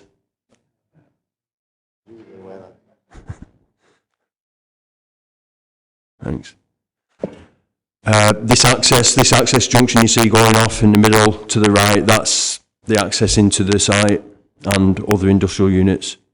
Panning right, you can see the access into the municipal recycling place, and then panning further right, the access into the waste transfer station is just in the middle right there. This is a view across the existing yard. At the far end of the yard there, that's where the external recycling bays would be located. The building itself would actually come slightly further forward than the foremost part of the building you see just creeping in on the right, because it's a deeper building. and it'd be to the same extent to the far left, but it's a much wider building, so it'd span the full width of the yard, so it'd span that space there that you see to the right of the existing building. And you see it's backed by the original structural planting that surrounds more or less the entire industrial estate.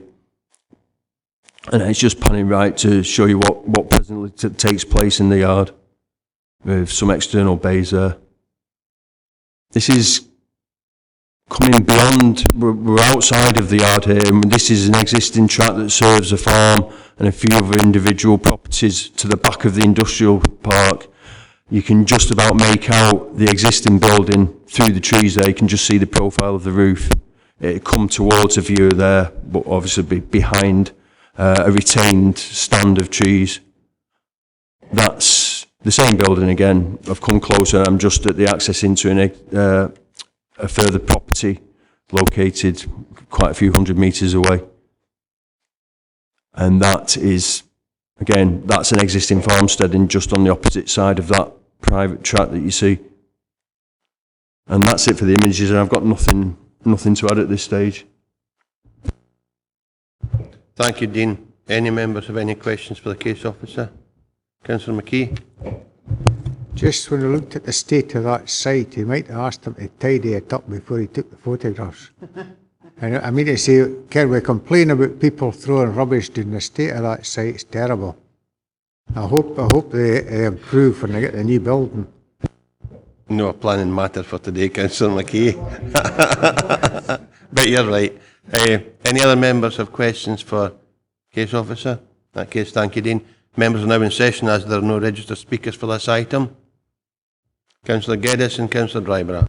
I would move that the application be granted on the basis set out, and while I appreciate entirely, sir, your comments about it not being a planning matter, perhaps an informal expression of view from this committee to DG First wouldn't go amiss, on the back of what Councillor McKee has said. Absolutely right. Councillor Dryborough. Happy to go along. Are there any alternative views? In that case, can you notify the committee decision, please? Committee is determined to approve the application subject to conditions. Thank you, Paula. Now come to item 8. Erection of dwelling house and detached garage on site of former dwelling house, siting of oil storage tank, installation of septic tank and partial soakaway system, and formation of access at Slewhabble-Croft, Nowes Farm, Drumore. The recommendation approved subject to conditions, and the case officer is Peter Barker. Is Peter absent? In that case, Robert, will you take us through this, please? Councillor McKee. Could I ask a question before we start? Certainly. This application appears to be related to application 9. Looking at the maps, they seem to be next door to one another. And within the actual papers, there's a reference to the same piece of brickwork. So I was wondering why are they separate and why are they not together? Thanks for that, Councillor McKee. A joint application. Robert? Thank you for that. We'll see what Robert has to say. Thanks, Chair. No, the observation's correct. The sites are cheek by jowl, as you can see from the location plans. The applications relate to 2 separate planning applications that expired. We did think about combining these as one item, but it was felt easier to make 2 separate applications, simply on the basis that the previous applications have been separate from each other. Okay. Happy with that, Councillor McKee? Okay, in that case, will you continue your presentation, Robert, please? Thank you, Chair. In the absence of the case officer, I'll just run through the slides first of all and then summarise the report. The application site is as shown here, and you have the corresponding location plan within the papers at page 97. This is a view looking south towards the end of the new site access. So that's just really where you see the kind of bellmouth, if you like, on the right-hand side of that slide in the crosshatched dark area. Council pool vehicle to give it some scale. That's a closer view of the site access, obviously advertising the fact there are building plots there. And this is looking in the opposite direction, that's looking in the northward direction from the end of the new site access. And then a view just slightly further back, that's looking northwest, that's the access going up to the plots. And that's the access track near the public road. This is looking opposite direction towards the southeast. Site access again, just giving you the context of it, going to the southeast. And then the end of the site access in the plot showing Allfornoughthill, just in the kind of middle ground right hand side of the site. And a similar picture. This is the actual plot looking in a northward direction towards Allfornoughthill. You'll notice footings constructed to the former planning permission. You'll note from the planning history in the report, that's itemised in paragraphs 1.3 and 1.4 on page 100 of the papers, that the reason this particular permission has expired has not been because of a lack of commencement of works on site, because you can see a commencement of works here, and that meets with the definition of development. It's because an archaeological condition which was required to be discharged prior to the commencement of works was not discharged. So again, this is a view of the footings within the site made in an attempt to secure the permission. I'm not going to reiterate the entire report, just really outline key points. The reasons why the application is at Planning Applications Committee today are itemised at 1.1. I should advise that this application was the subject of pre-application advice with Mr Ramsey. Planning history again is within the report at 1.3 and 1.4.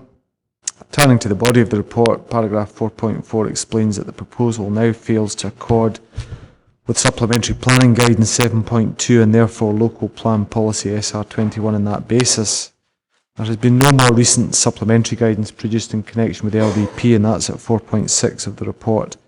However, for the reasons summarised in 4.11 of the report, we've concluded that in this case there's sufficient justification to make a departure from the terms of the development plan. And there are, I think, 4 bullet points there which try and explain why we've arrived at that conclusion, but quite happy to answer any questions from members. Thank you, Robert. Do any members have any questions for the case officer? Councillor Maitland. I would just like to ask about the difference in approach between the LDP, which we took on page 34, which is that the proposed local development plan is now a material consideration of some weight. And this one were advised that it can be afforded little weight. And I'd be quite interested to understand why those two statements are in the same set of papers. I'm sure Robert will manage to do that, and if not, I'll ask David to assist. Chair, I'm quite happy to clarify. The LDP is obviously at some weight at the moment, but at the pre-examination stage, although it is some weight, we feel that that weight should be little in this case. The additional factor, as itemised at 4.6, where it mentions little weight afforded to the LDP, is also the fact that the supplementary guidance is not presently in existence.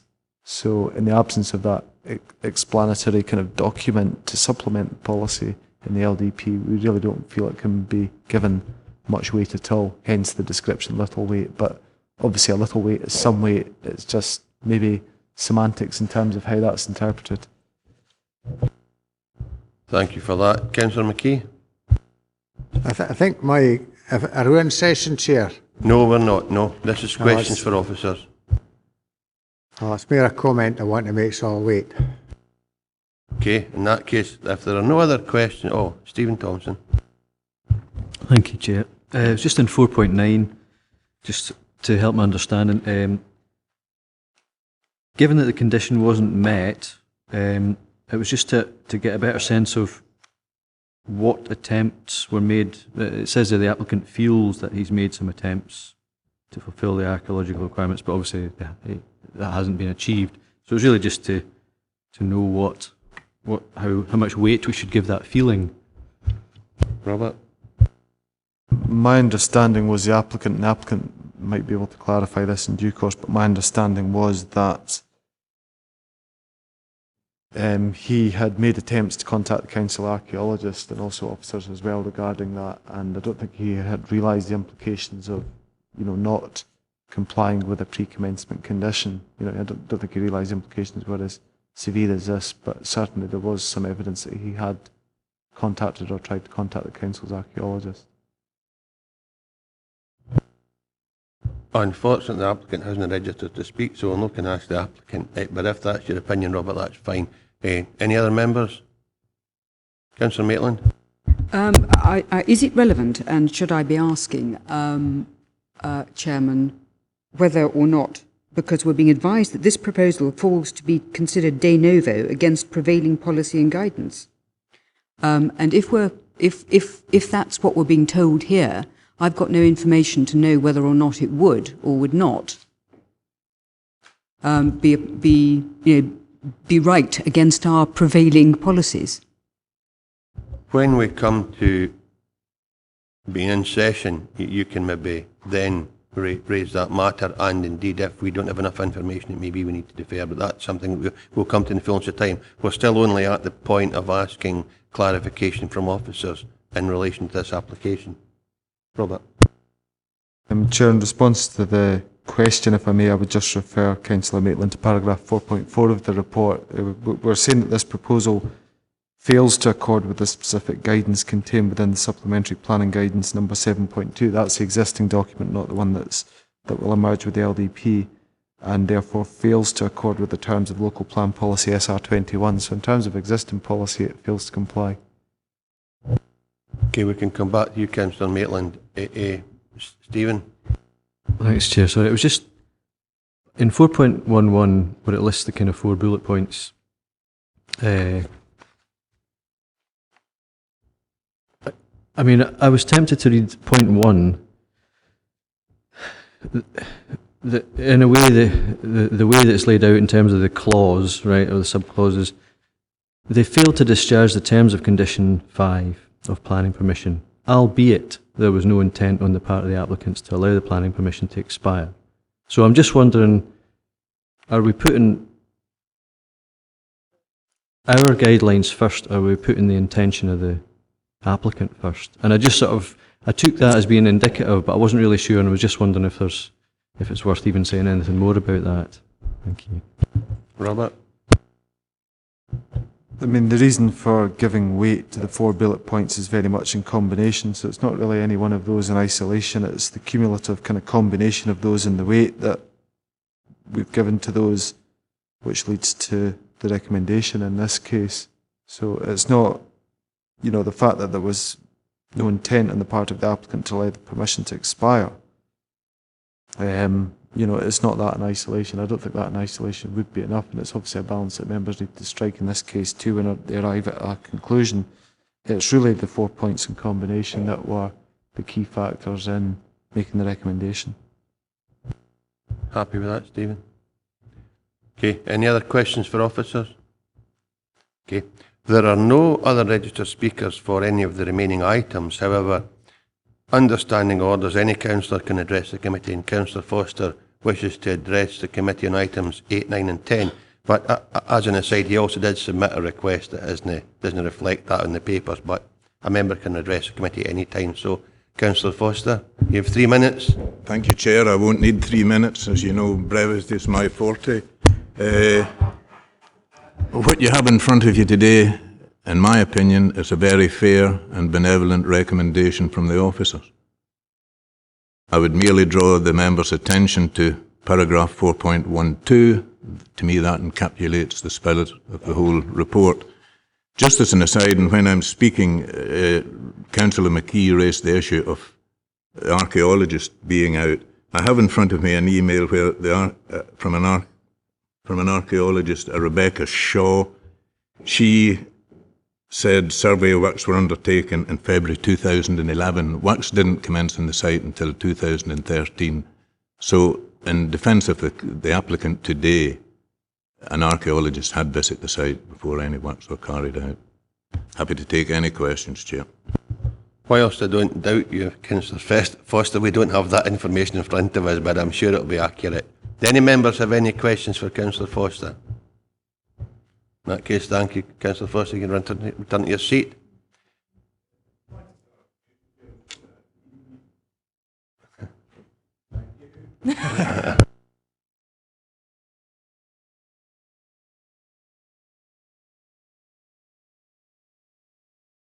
My apologies. Paula's whispering wasn't up to the standard of my hearing. Members are now in session. Councillor Geddes, Councillor McKee. Well, as far as I'm concerned, Sir, Councillor Forster, has drawn our attention to paragraph 4.12 of the report, and I would have to say that I agree entirely with him. That it's considered, the paragraph says, it is considered that there is little benefit in refusing to replicate the recently expired planning permission at this site, which would allow the development to take place. In the circumstances, it's considered that there is sufficiently compelling argument to justify a departure from the terms of the development plan, and this course of action is recommended to members. I would point out, sir, that if in fact the committee do adopt the recommendation and grant the application, they would be following precedent, because this same situation occurred in the South Machars several years ago in a farm just outside Whithorn called Dinnan's Farm. And at the end of the day, the committee took a similar attitude in relation to that. So I have no compunction whatsoever on the back of Mr. Naughton's presentation on the answering of his questions that were previously put by members to move, in fact, that we grant the application on the basis recommended. Thank you for that, Councillor Geddes. Councillor Dryborough. Thank you. I was actually quite concerned about the issue with the landscape, the archaeologist, but on hearing the email evidence from Councillor Forster, I tend to agree with Councillor Geddes in that there is a recommendation for members to take this course of action, and if it's happened in the past, we have set precedent, and I want to go with the recommendation in that particular case.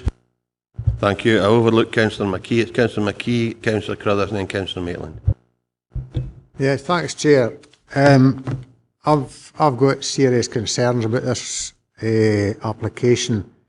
I think when you read through it, it's a good report. The officers have bent over backwards to ensure that this applicant fulfilled the conditions applicable to the previous application, and this he has failed to do. And unfortunately, Councillor Geddes raised one of the issues that has given me concern, is setting a precedent. If we are going against new conditions that have come in since this application was made. A decision was made on the previous conditions. There's new conditions there now, and I feel we've got to take them into consideration, or we're going to get ourselves in a right hole with setting precedents. And when you look at the pictures, what about housing in the countryside? You're talking about two houses on the top of a hill, and they were no other houses in sight. So I'm sorry, but I've got to disagree. It's no often I disagree with Councillor Geddes, and I hope it doesn't hit me when he gets us outside. But I'm sorry that I feel that the planners have been put in a difficult position. And if we agree this today, we're going to make it even worse with setting precedents. So I move that we refuse on the basis that, just a minute, we'll find the right bit. There's conditions in here, I'll look for them. Terms of condition 5 of planning permission 10P0107. But I'll come back with the conditions that's referred to in here, Chair, but I certainly move that we refuse this application. Okay, Councillor McKee, that's fine. I have Councillor Crothers and then Councillor Maitland. Certainly support the motion that's put forward in regards to Councillor Geddes, and I think it was Councillor Geddes and Driver maybe seconded, as far as approving what's in front of us today. The only point I would like clarified, the Chair, is I could take to probably 50 or 60 houses in my immediate vicinity where houses they've been built, they've been occupied, not all the conditions haven't been fully satisfied. So therefore, there's a difference obviously between this particular application and other applications, and just to get an understanding of that. It's usually in relation to roads, street lights, being fully fitted, pavements and such like, but this is different. So just to get an understanding of that, please. Robert, can you address that, please? If an applicant has planning permission with suspensive conditions and they haven't discharged those suspensive conditions and commenced works, then they're in breach of those conditions, essentially. If you have a situation such as this, whereby someone has a planning permission, they commence works on site, but they don't discharge all of their suspensive conditions, then, you know, the the permission expires because it hasn't been properly kind of commenced, if you like. You know, all of the pre-start, where there are pre-commencement conditions, they haven't been satisfied. So, you know, parties in this situation risk losing a planning permission and potentially finding themselves in a situation like this where a decision hangs in the balance. That's fine, Ian. Okay, Councillor Maitland and then Councillor Stephen Thompson. Thank you very much. Yes, I have great sympathy with Councillor McKee on this. I think that we have to be completely clear about following our own policies and practices. It is clear to me that this does not comply with current policy. And I would suggest a form of wording. I'm quite happy to support Councillor McKee, but I would suggest a wording that the present proposal fails to accord with the specific guidance contained within Supplementary Planning Guidance number 7.2 and therefore fails to accord with the terms of the Local Plan Policy SR21. And I do not consider that the material considerations outlined are sufficient to outweigh the fact that it does not comply with policy. And I would so move. I'm sure Councillor McKee will be able to collaborate with you on that. Of Stephen Thompson and then I have Councillor Ogilvie. Just to echo what Councillor Maitland's just said, I was looking at the bottom of page 103 and basically negating that and saying that we shouldn't depart from the terms of the development plan in this case because there's insufficient compelling material circumstances to indicate that we should do so. Thank you. Thank you for that. Councillor Ogilvie. Yeah, Councillor McKee asked a question that wasn't really answered, but I'll ask it anyway. Previously, and sitting on 14 years on planning, anybody that wanted to build a house in the countryside had to have a Section 75. Is that gone now with the new local plan? Can you build houses in the countryside without any need, you know, to be based to a farm or for security reasons? I think in the good old days there were 4 area committees and each one applied different requirements, for want of a better word, and the requirement to justify a site and location we're discussing today varied from the Nithsdale one or the Andy Leslie one that you were familiar with, but maybe David could maybe explain maybe more fully exactly what I'm trying to say. Almost, but not quite. The Housing in the Countryside policy is still and was then Structure Plan Policy D4, but it did actually make a specific policy on rural depopulated areas, which is where the Wigton area had a specific policy that when this was first granted, it complied with policy and therefore there would be no need for a Section 75 agreement. It was basically a depopulating area and therefore, as Estelmuir was at once upon a time, for example, but that got removed. So in that area, there was, if you want to build a house and there was suitable siting and materials and design, then it didn't require the obligation that was required elsewhere where there was a need to prove there was an essential requirement. And I think you might also want to address, David, we don't normally set precedents, and I'm sure if we happen to approve this, I don't think we'll be setting a precedent, but I'd maybe ask David or Paula just to clarify that, for that matter was raised as well. It's a very, you don't want to continually set precedents going on and on, because that then does establish a distinct path. But you do need to look at every application on its own merits. Now that's very much what Robert and the case officer have done here, is that yes, it is contrary to the development plan. We're not shying away from that. It's quite clear in the report that it is contrary to the development plan. But particularly set out in paragraph 411, we do consider as officers that cumulatively there's a number of justifications here which mean that there is justification on this case and indeed on the next item for making an exception to policy, mainly due to the planning history of it, which really, if somebody were to come in with an application today afresh, that would be a different matter. But the history of the site is such that we think there is a justification to approve it as an exception to policy. I've got Stephen Thompson and Archie Dryborough. Thanks again, Chair. I think we are setting a precedent for the next item. I think we just set that. And also, we're looking at the history in order to consider it de novo. So I think there's a couple of interesting thoughts swim around as a result of that, but it's really just to comment on the fact that we are setting it'd be hard not to set a precedent for the next item, let's just say that. We will see when the next item comes round. Councillor Dryborough. That was going to be my very point, Chair. I mean, obviously there's recommendations here that the officers are recommending to the committee, and the committee will make that decision. But if we make this decision on number 8, then are we then predetermining number 9 on this particular decision? So there's an issue there. Well, I'd say not. They've been submitted or independently because they are independent applications. David, do you want to just address that? Yeah, I mean, they are two separate applications. We did have some discussion as to whether or not, as been commented on here, I think it was Councillor McKee made the comment earlier, why wasn't it one report?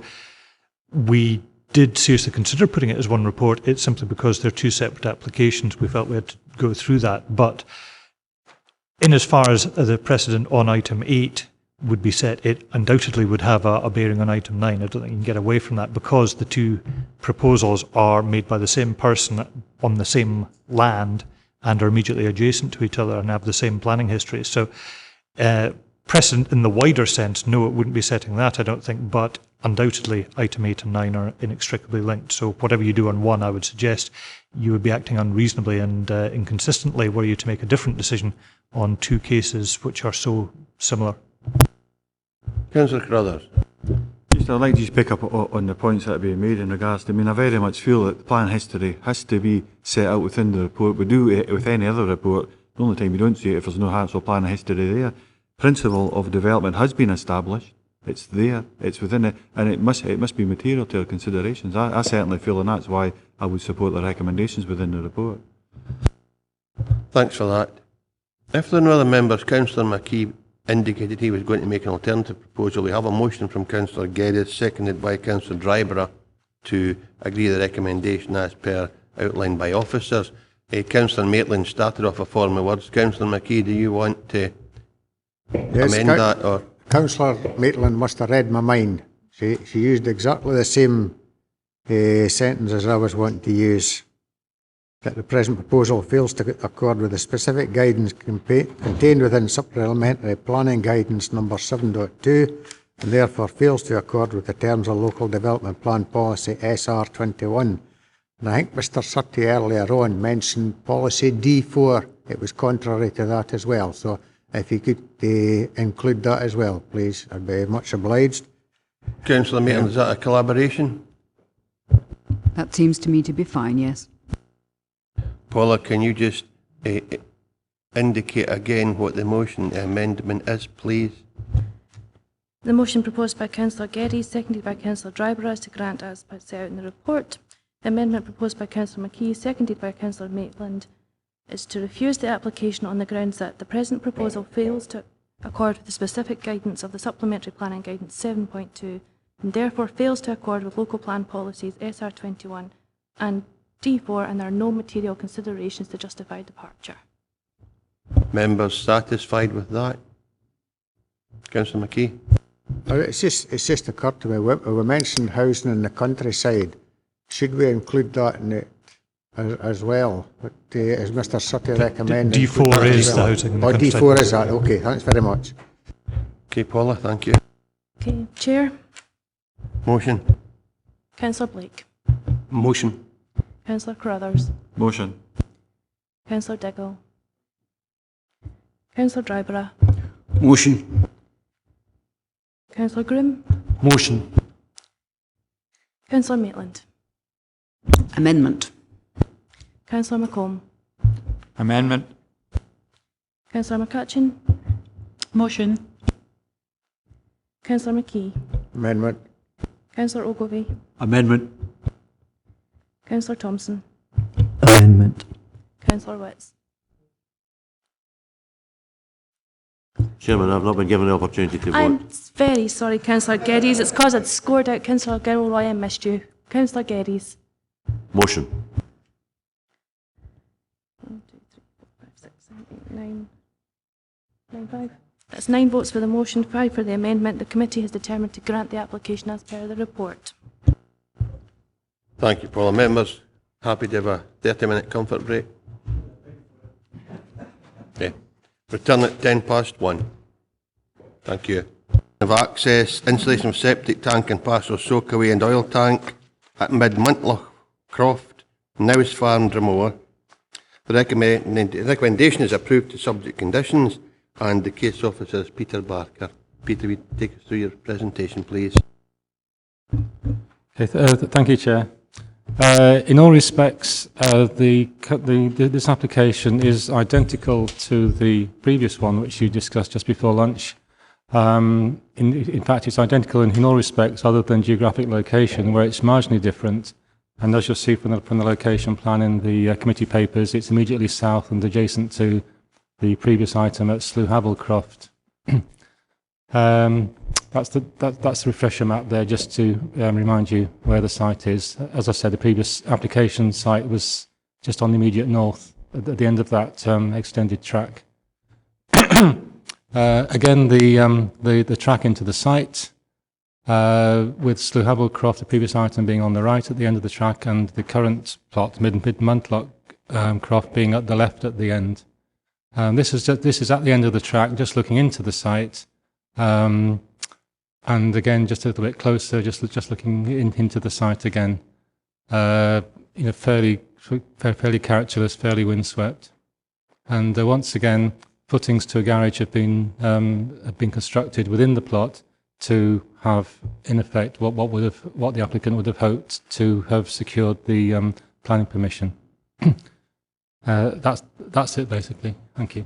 Thanks for that, Peter. Any members' questions for Planning Officer? Okay. Councillor Foster has decided to decline the invitation to speak on this item and allow us to go straight into session. So members are in session. Councillor Geddes. Well, in the interest of consistency, sir, and bearing in mind particularly Mr Surtees' earlier comments before we adjourned, I would move that this application be granted on the basis set out in the report.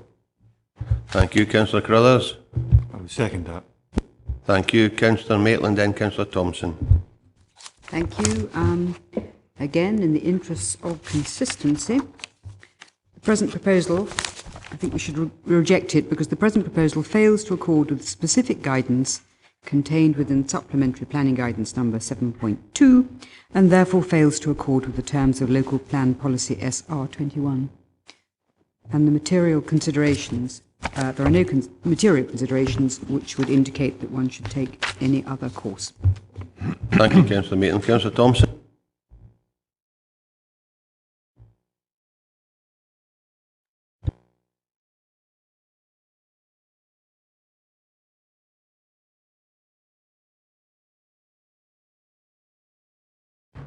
Apologies for that. Thank you.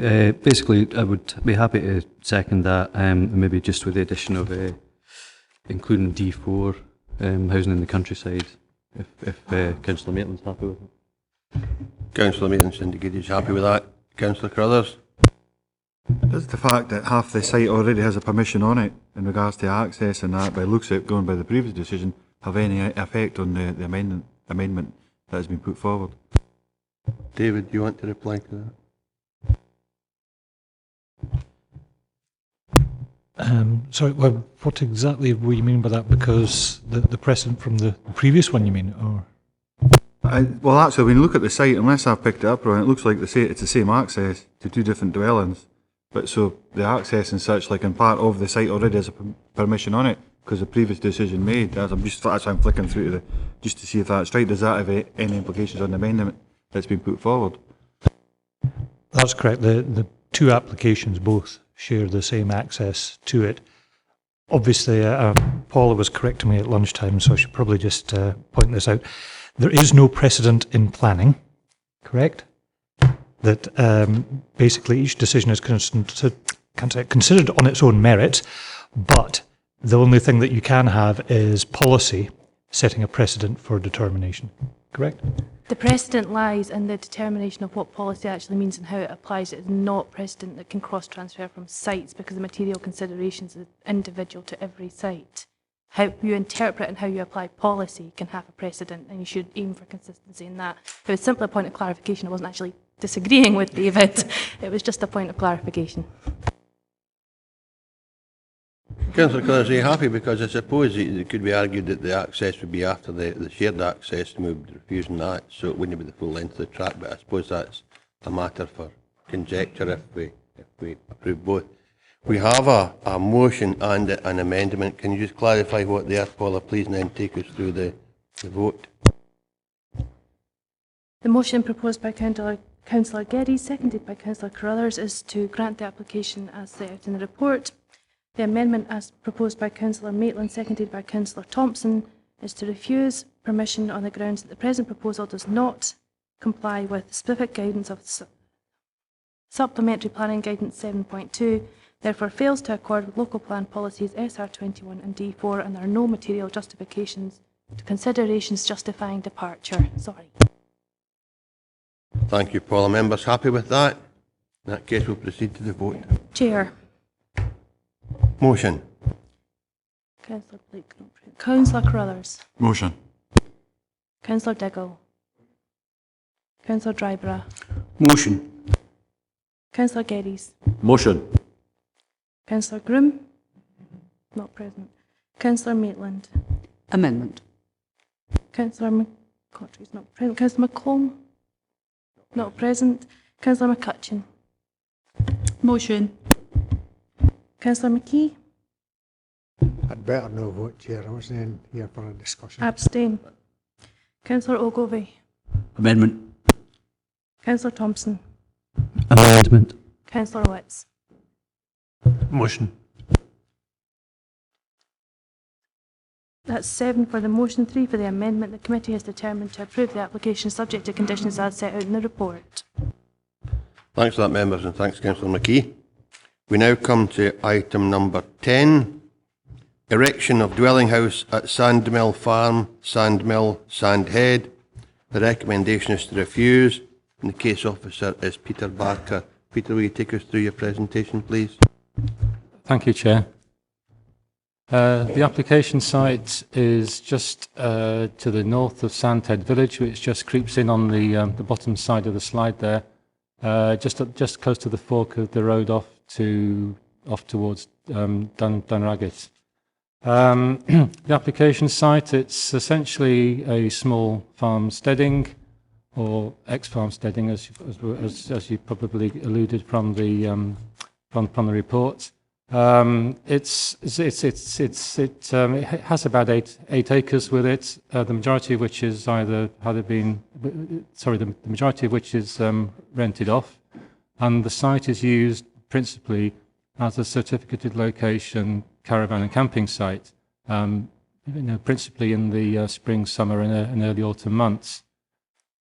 The actual application site, which is to erect a dwelling for the retiring applicant, who essentially runs the caravan site, is to build a smaller house for his retirement on a single level, and the plot of land which he wants, I'll just go back to the previous site, is just on the left of the site of the house there, in the middle of the trees, essentially on the site of the caravan, which you can just see, or rather the mobile home, which you can just see peeking through the trees, and alongside it some outbuildings. Just sort of taking a step further back, that's the actual dwelling site. A bit further back from the road, just shows the general arrangement there, and just into view to the right, you'll see some of the outbuildings to the former farmsteading, which, as the report outlines, have planning permission for conversion into 3 separate dwelling units. Again, just a view of the whole site from the slightly from the Stranraer side, and then just a little bit closer up, just looking into the site, showing where the proposed dwelling is on the site again of the caravan and the outbuildings. The fundamental issue in this case is the need for a dwelling on the site. The applicant is elderly and is wanting a smaller, more purpose-built dwelling to occupy on the site, so he can essentially run his caravan and site business. In tandem with that, he also has the benefit of planning permission, for the conversion of the outbuildings into 3 residential units, 2 of which are actually, with the design previously submitted, is actually single-story dwellings. So there is actually existing on the property, we feel, planning permission for accommodation that would already suit. If ideally the exact layout of that conversion scheme did not suit, then, as the report says, we feel that there's mileage there to reach a compromise whereby the council would satisfactorily entertain a scheme which would actually suit the accommodation needs of the applicant within those buildings. So essentially, there's no, the crux of the case is that there's no essential need for a further dwelling unit on this site. There's no agricultural need because it's essentially an ex-farm. The land is not in agricultural use, and even when it was in agricultural use, it wouldn't have merited a second dwelling on the site. So in policy terms and in all practical planning terms, as the report says, it's a fairly clear-cut case. Thank you. Thanks for that, Peter. Do any members have any questions for the planning officer? Councillor Crothers? Just clarity in regards to where the caravan site is. If you could outline that, please. It's essentially on the field in front of the house there, so it's fairly open to the road. And occasionally, as the report says, the applicant has caravan rallies and motorhome rallies, which actually just spill over that little sort of white posted fence at the back there into the next field. But essentially, the main camping and caravanning operation is actually just on that paddock in front of the house there. So it's a fairly small scale, site as far as caravan and camping sites go. Ian again. Has there been a permission given for the caravan site, and is there an actual outline to that then? No, it's of a size and ilk that doesn't actually require planning permission. There are sites of up to 5 vans or 5 pitches, which are licensed under the Caravan Sites Act, and certificates are issued to sort of applicants that meet the criteria of the main camping and caravanning clubs within the within the UK. So in this case, the caravan and camping club has actually issued a certificate to this particular property. So as I said, the applicant can actually have up to 5 vans, either of which can't stay for more than 28 days per year. So, as I said, it's a fairly small scale business as caravan sites go. Thank you. Thanks, Ian. Councillor Witt. Thank you, Chair. The extant permission for the conversion of buildings, what date was that granted? Just go back to the report. I think that was 2012 we granted that. Which one is it? 1.4. Oh, sorry. Yes, excuse me. The planning permission was renewed on the 24th of September 2013, and therefore it's extant until September 2016. Thanks, Alistair. Stephen? Thank you. It was just on the 1.5, the settlement or small building group. Just for clarification, is that a small building group, is that 3 dwellings? No, the supplementary guidance that runs parallel with the current local development plan, it identified a series of small building groups, which were essentially settlements where, where certain bits of infill were deemed to be able to take place. And there was quite an exhaustive debate undertaken, I recall, at the council at the time, in actually sifting and deciding which settlements throughout the throughout the district actually actually met the criteria of being a small building group. But this particular site here is not included within a recognised building group within the spirit of the supplementary guidance. I'm sure it's not for today, but if we started identifying farms as small building groups of development all over the country. Any other questions for the officer? Councillor Crothers? It came to mind as the discussion was going on. I suppose there's 2 points in the back of that last one which Stephen's raised in regards to the new policy. How would it potentially apply in that case? Would it be looked upon the same? Sometime, probably by the end of this year, there'll be a different policy in place. That's one aspect. And the other aspect is this greenfield, whitefield, brownfield? How does it apply in those terms? Peter?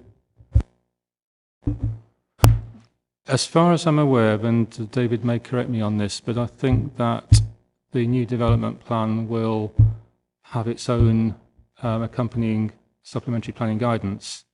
And I believe that the same exercise in establishing what constitutes a small building group will have to be gone through again. I'm being corrected. Yes and no. There is going to need to be supplementary guidance on the housing and the countryside policy in the LDP, but there is this definition of a small building group of 3 or more units, blah, blah, blah. So that could potentially bring a number of units in to being small building groups that weren't before. But with this particular one here, I don't know the site well enough to comment as whether or not it is or it isn't.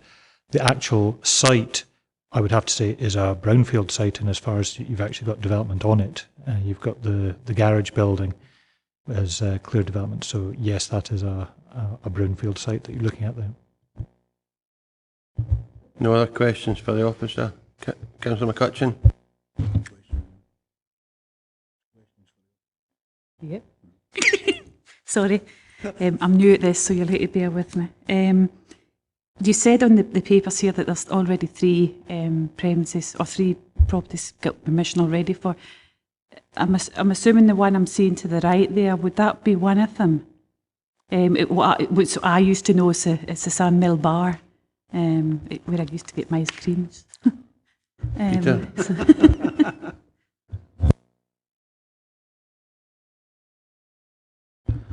No, I'm sorry. It's very remiss of me. I should have actually taken some photographs of the existing building, and I'm sorry that I haven't got those here. But if you look at the location plan there, you can see the actual application site in the little black square just above the eye of application in the red box, and just to the north of the black square, you can see the cluster of buildings. So that's really where the buildings are located. It's quite a defined sort of typical steading cluster, and the building on that picture is actually it's the tail end of the it's the tail end of the outbuildings, but it's one that's actually been converted. I think it's as a sanitary block for the caravan site.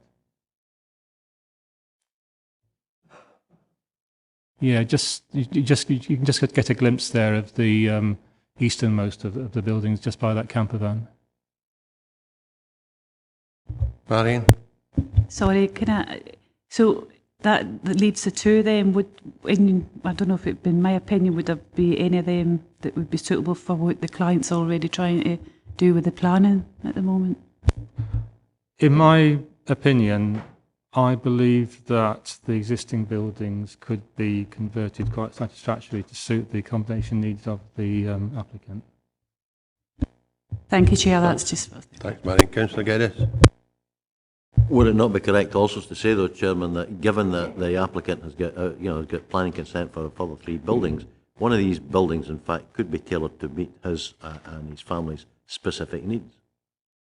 I think the report quite clearly states that, Councillor Geddes, that in the planning officer's opinion, the existing accommodation could be amended or modified to suit the client's particular needs. You're right. Thanks, sir. I merely wanted to reinforce that. Thank you. If there are no other members, Councillor Foster would like to address the committee. Same 3 minutes, Councillor Foster, with some brevity. Can I not carry some of the last minutes forward, Chair?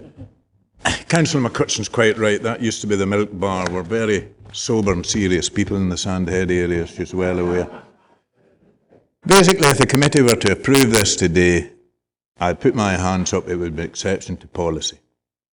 However, I'll quote one of the members sitting amongst us today, policies are to guide and not to enslave.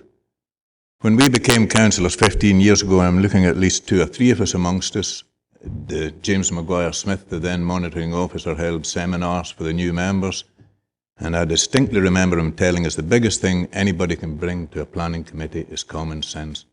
So I would urge you to exercise your common sense today. If Peter could go back to another slide, and I'll try and reduce it to simple terms. Yes, that one, yeah, that's fine. The caravan that you're looking at has, I'm led to believe, planning permission and is permanent there. The old building is there too. If the committee were minded to agree this today, you would be removing those 2 and putting in a single-storey house. It's not the end of the world, it's not going to change anything, and in my opinion, it would be an improvement.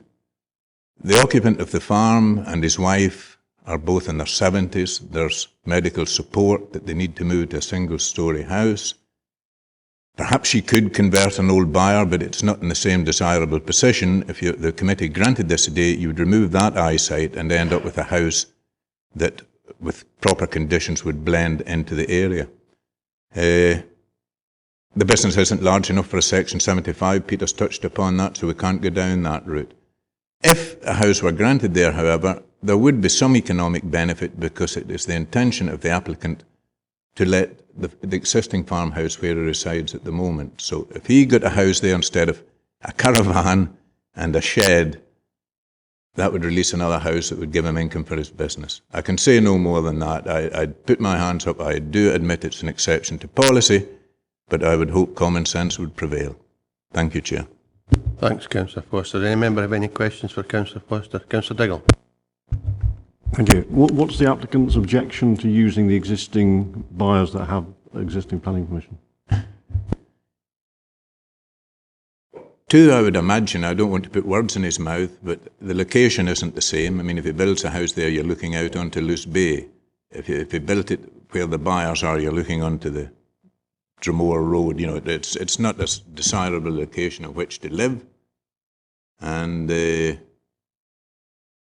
I suppose if one builds a new house and you're getting age, you can design it exactly for your needs, albeit he could do that with a conversion, but in my opinion, it's never the same thing. If you're building something, you start from scratch, you can build it with the correct installation, the correct everything else, and have it user-friendly for elderly people.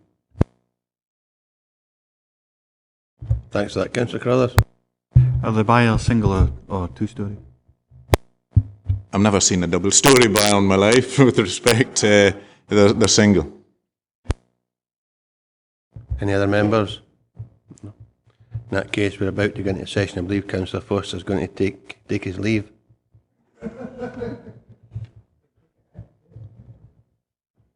Okay, members, we are now in session.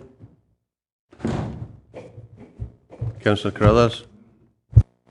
Thanks so much, Chair. I suppose just to kind of kick things off, I can understand why the report reflects the decision that's been recommended here, and I'm not acquainted, I would say, in regards to the policies, but when we look at it as a brownfield site, the accommodation is looking to put a single-storey dwelling to meet the needs.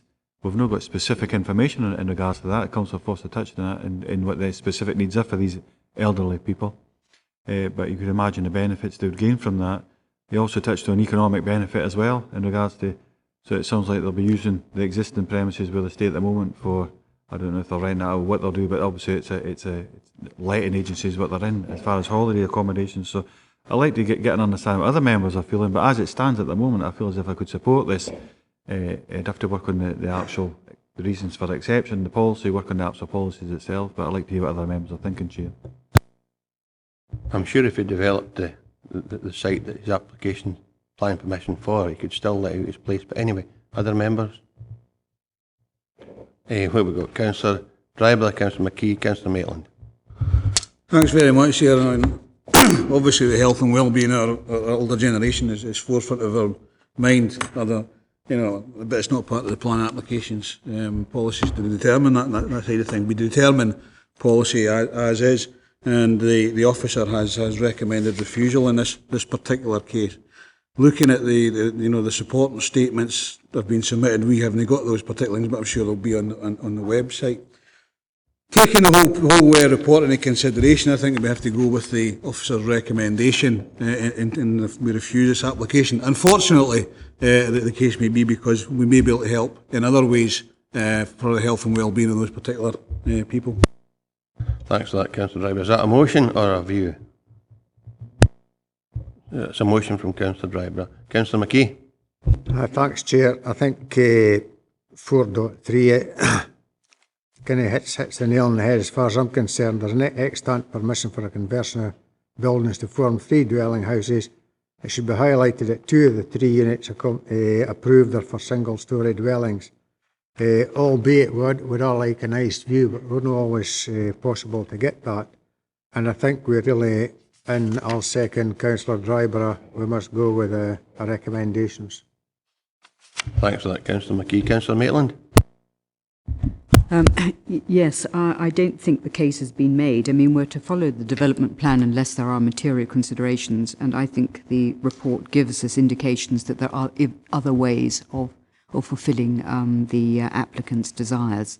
So, given the demographic of this area, I can think of lots of people who would love to be able to do exactly what would be proposed here if we didn't follow recommendation. So I'm with the other members. I go along with the recommendation. Thanks for that, Councillor Diggle. Thanks. Can I just have confirmation or otherwise that the caravan that you see there does actually have permanent permission? According to the case officer, he's of the view that it has, or Graham is of the view that it has. Can you confirm that? Has, yes. So it has permanent permission, yes. If there are no... Councillor Carruthers? I mean, I'll come back to the points I made earlier. I mean, I've been up in that area not that many times, but enough times through site visits and some ward issues related to some fellow member councillors. And it is the thing that impacted me, that really struck me, I should say, when I go over that neck of the woods, is the economy. It stands out, it hits you in the face. As tourism or agriculture doesn't look as if there's really much more. This is clearly related to tourism. I don't know how many people it employs. I suppose there is a lot of information missing here in regards to some of the things that I probably would have put forward. But when you go to this end of the region, there is very little there, and we've just supported building the local economy as a full council, as a complete council, in regards to creating that and keeping that. And I think this would certainly help support that. So it would. I don't know if whether we've got enough information in front of us. How do we apply that? I mean, I am struggling in regards to, I could put some words together, but maybe the full case hasn't been put there as far as the applicants themselves. I'll maybe leave it at that, Chair. I presume the applicant will have the opportunity to revisit this application within a year without any further cost to him or her. Is that right? They would have the right of appeal if it was refused, obviously, to the Scottish Ministers. And within a year of the refusal date, they could resubmit with no additional fee. So if they feel there's an economic benefit that we've overlooked, that could be brought to your attention then, or to the attention of others. Councillor Carruthers? So I suppose that it would normally be the case, I think, within a year, but I think it was withdrawn, so does that take the right away? And this was, another application was put in. Was it the same or was it different? David? What? If I could clarify, if the application was refused, they'd be able to reapply without further fee within 12 months and add further information if they wanted to. I mean, this application was subject to pre-application discussion with the officers, with Mr Penrice and Mr Forster as well, and we were keen to inform Mr Penrice what the position was before he applied. He was advised to submit a supporting statement outlining his case as to why he felt there should be a departure from policy. That's summarised at 1.7 of the report as well, so he did very much go into this with his eyes open. Thanks for that, Robert. And I know it would be a limited economic benefit, but nevertheless, you're right, it is an economic benefit potentially. However, we have a proposal in front of us. Are there any alternative proposals? In that case, Paula, a unanimous decision. Can you determine what that decision is, please? The committee has determined to refuse the application on the grounds set out in the report. Thanks, Paula. I think Councillor Geddes, have you declared an interest in this matter? Well, item 11. Yeah. Yeah. Well, You- no, you I propose called, to remain? I called it in, sir. Oh, yeah, aye, sorry. My apologies, aye. I was thinking you declared an interest in it, aye, sorry. Item 11, installation of 4 replacement windows in north, south and west elevations at Darragh Moor, Ailsa Crescent, Stranraer. The recommendation is to refuse, and the case officer is Ronan Mullen, or Robert. Is it Robert? Thank you, Chair. Robert, just take us through the presentation, please. Yes, thank you, Chair. I'm just here to present the slides. Mr Mullins now left the council, so it falls on myself to present slides today. Before I summarise the report, I'll just really go through the slides that you have here. The application site, it's in a predominantly residential location. You can see the application site cross-hatched. The building is the one pretty much in the centre, kind of centre left of the site. Looking at existing and proposed elevations, it maybe doesn't show up too well, but you've got the upper 3 plans being the existing situation and the lower 3 being the proposed situation. Obviously, you're looking at the replacement of 4 windows, so going from left to right in the lower ones, the upper window in the gable, on the next one along the middle one in the lower side of that slide, the 2 windows there, and then on the final one on the right hand side, it's the window opening furthest on the right hand side, but the pictures will explain this in greater detail. These are showing the amended windows. Again, it's showing it more in a light green colour here, so more obvious which windows are affected. And there's 3 of these slides, 1, 2 and 3. So you're looking at 4 windows affected. They are metal windows, but again, these will show up in the pictures. That's the proposed window section we have had submitted. They are UPVC type windows. Existing windows are metal frame windows, and that's really a detail showing the profiling and detailing and kind of section of the intended window replacement. I apologise for the typing error on this slide by the person that produced it. It should be Principal West elevation. It shows the original style character of the building. The windows that you see in this picture are all metal framed. And this is a view looking at the rear window, which is affected, the one that was on the right hand slide. You'll notice the rear extension, and I'll come on to that later in the application. This is a closer view to that same window, so that's the one that you see there. And it just shows its character. It's a metal frame window, it's original to the building. The building dates from the 1950s. Turning to the gable, I mean, again, you'll see the kind of almost veranda type feature on the right hand side. That's in the front elevation. So this is on the side, and you've got 2 windows, both upper and lower, presently metal framed. Flipping it round to the other gable, you're looking at proposed replacement of that upper window, which again is metal framed. You'll also notice a large flat roofed extension hovering into view. It's in the report. Details of the listing are at 1.3. It was listed on 30th of March 1998. The description of the listing, which is in the report, mentions a later single-storey extension to the rear. This predates the listing, so it was there when the property was listed. You can probably see from the photographs this has had UPVC windows installed as well. There was an attempt to delist the property, and that's summarised in the report at 4.7. The Historic Scotland response was that the building still warranted its Category C listed status, and they also felt that the original windows made a substantial contribution to its character and appearance. The planning history is at 1.4. You will notice there have been a couple of recent planning applications, one of which was refused and one of which was approved. For the avoidance of doubt, the one that was approved was in respect of the UPVC windows you see at the upper storey level in this picture here. Now, it was felt the reasons for approving that are set out at the report at 4.7 are maybe biased, but I thought that was a fairly pragmatic and proportionate response to the context of the building and the fact that it had been substantially compromised to the rear elevation by this flat roofed extension with UPVC windows. So I felt there was some kind of balance to be struck there. The ultimate test with policy, the key policies are set out in the report, is in terms of character, appearance and architectural features. and should not be damaged to original character and appearance. Essentially, I mean, the approach to windows is set out in the report at 4.6. Essentially, today it's for members to determine, in light of that policy, whether or not you feel that the proposal to replace the windows that have been shown with UPVC would damage the character and appearance of this building, whether it would damage original architectural features. And crucially, I think what the difference is between this one and the previous application is I feel this would have a greater impact on its original character and appearance because you have three relatively intact elevations. Yes, there's been UPVC windows to the rear of this building, but in my view that was previously compromised, so therefore a much lesser impact on character appearance, but obviously it's for members to determine how they wish to proceed. As a C-listed building, I would emphasise that this is a decision solely for the Council. It doesn't need referral to Historic Scotland. Happy to answer any questions. Thank you, Robert. Does anybody have any questions for the case officer? Councillor Dryborough and Councillor Maitland. Robert, I want to just go back to the last photograph there. Those three windows on the apex, those are UPVC, you're saying? And the one on the side is the metal framed. Yeah, okay. Just for clarity, that one. Anyone else have any questions for the case officer? Councillor McKee.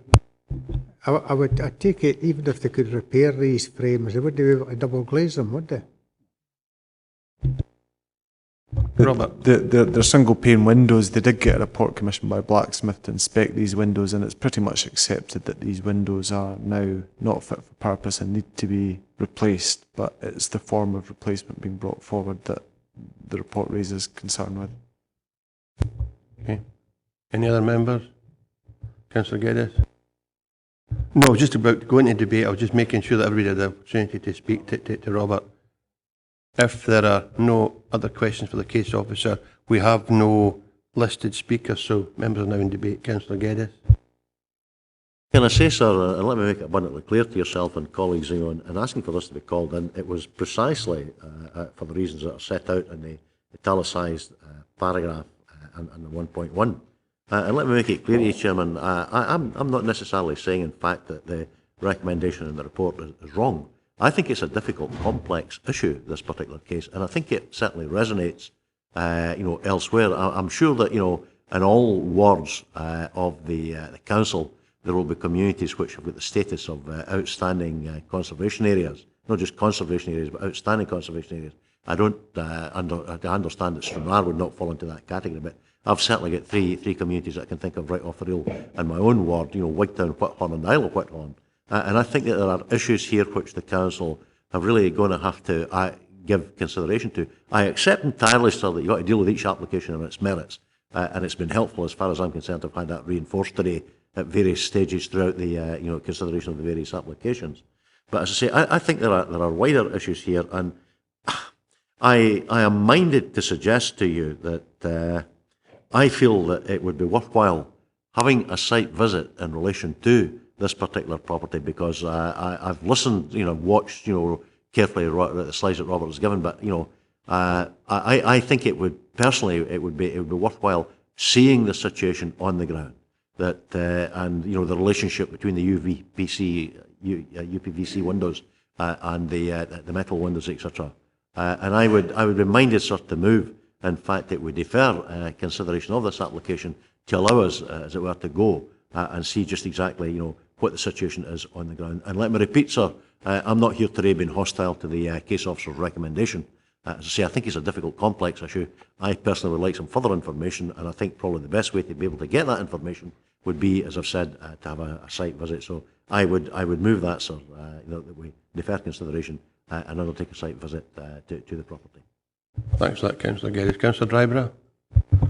Thanks, Chair. The reason I asked about the front windows is because I've got similar windows in my house, and you look like wood sash windows. They're PVC, and I think in this case, specifically on the dwelling house itself and how that could actually affect the inside of the house, not just the outside of the house with heating and that type of thing, then we have to consider this very carefully. I'm of a mind to agree with Alistair and go for a site visit, just to see if there's anything else in that particular area that has a similar issue Because there will be areas, as Alistair says, in other parts of Dumfries and Galloway which will have this particular issue. And we're being a category C building, then we have to be, we have to understand the officers' positions in this particular case.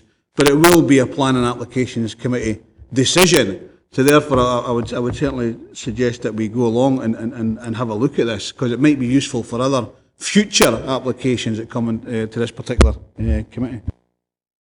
Councillor McKee. Well, I take it that the front windows are metal as well.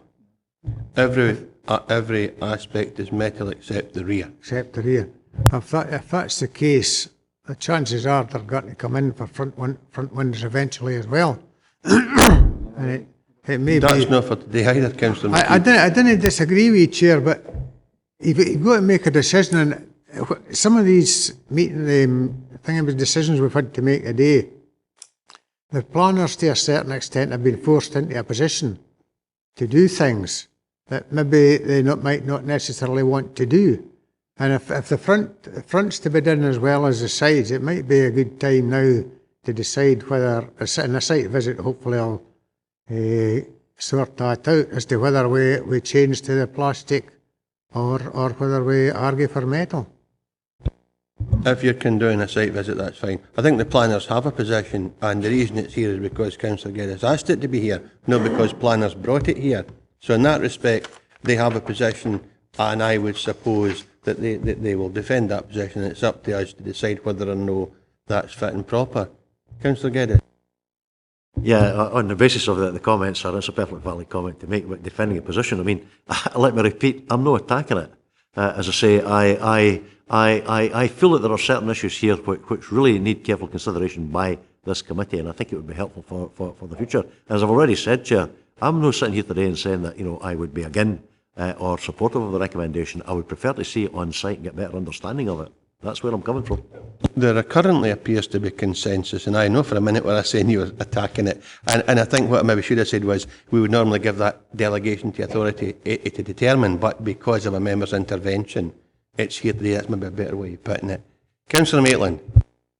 I've got two questions really, and I wonder if I could possibly, through you, Chairman, ask Councillor Geddes, because it's not entirely clear to me about, I understand about one application being inconsistent, because that's quite clearly been, it's the one at the back there, but I don't understand about the second one. I may be being dim and have missed something. So that's the first question, and if I could have that first question answered, I might want to come back. I'm sure Councillor Geddes will be more than happy to respond. Well, as I say, my ears are not particularly good today, so I might have to ask Councillor Maitland to repeat the question. But, I'm aware of other similar situations, if I'm answering the correct question, or what I think is the question. I'm aware of other similar situations, Chair, in a mid-Galloway context, for instance, where, case officers, planners are being asked, as it were, to meet applicants on site and to provide, as it were, pre-application advice in relation to specific proposals. And I can think of two right off the reel at the moment. And I've no doubt that, that's probably been replicated, in all other members' wards in a region-wide context. And the issue basically is that, well, look, are we being unreasonable as a planning authority and saying, in fact, that, you will replace essentially like with like, you will put in single windows which are only capable by the very nature of being single glazed, and there's a whole raft of issues here. And to me, as I say, you're talking first of all about the materials, the type of windows, and also, as I say, the issues about, is it reasonable in times of economic hardship, when we're continually being pushed and told at the end of the day that, we've got to insulate our properties, we've got to ensure that they're most effective that we can make them. Is it reasonable, perhaps, in fact, that we're pursuing policies where it might be argued in certain circumstances there's something of a disconnect in relation to that? Now, that's the general background. I accept that each individual application, Chair, has got to be treated in its merits. And let me say, going back to this specific application, that I would have no truck with this building being delisted. It's a grade C. That's, as I understand it, it's the lowest grade of listing. But I still think at the end of the day that in fact should be retained. What I'm trying to do is be better informed and come to a decision which I personally feel would best suit the interests of the applicant and also the council as planning authority.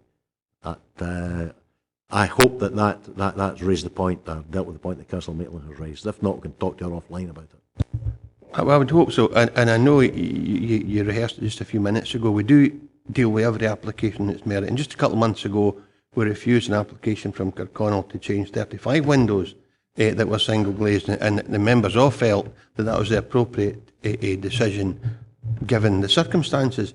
Now, if your suggestion is that the committee viewing that property in its true context might help inform members, personally I don't have a difficulty with that.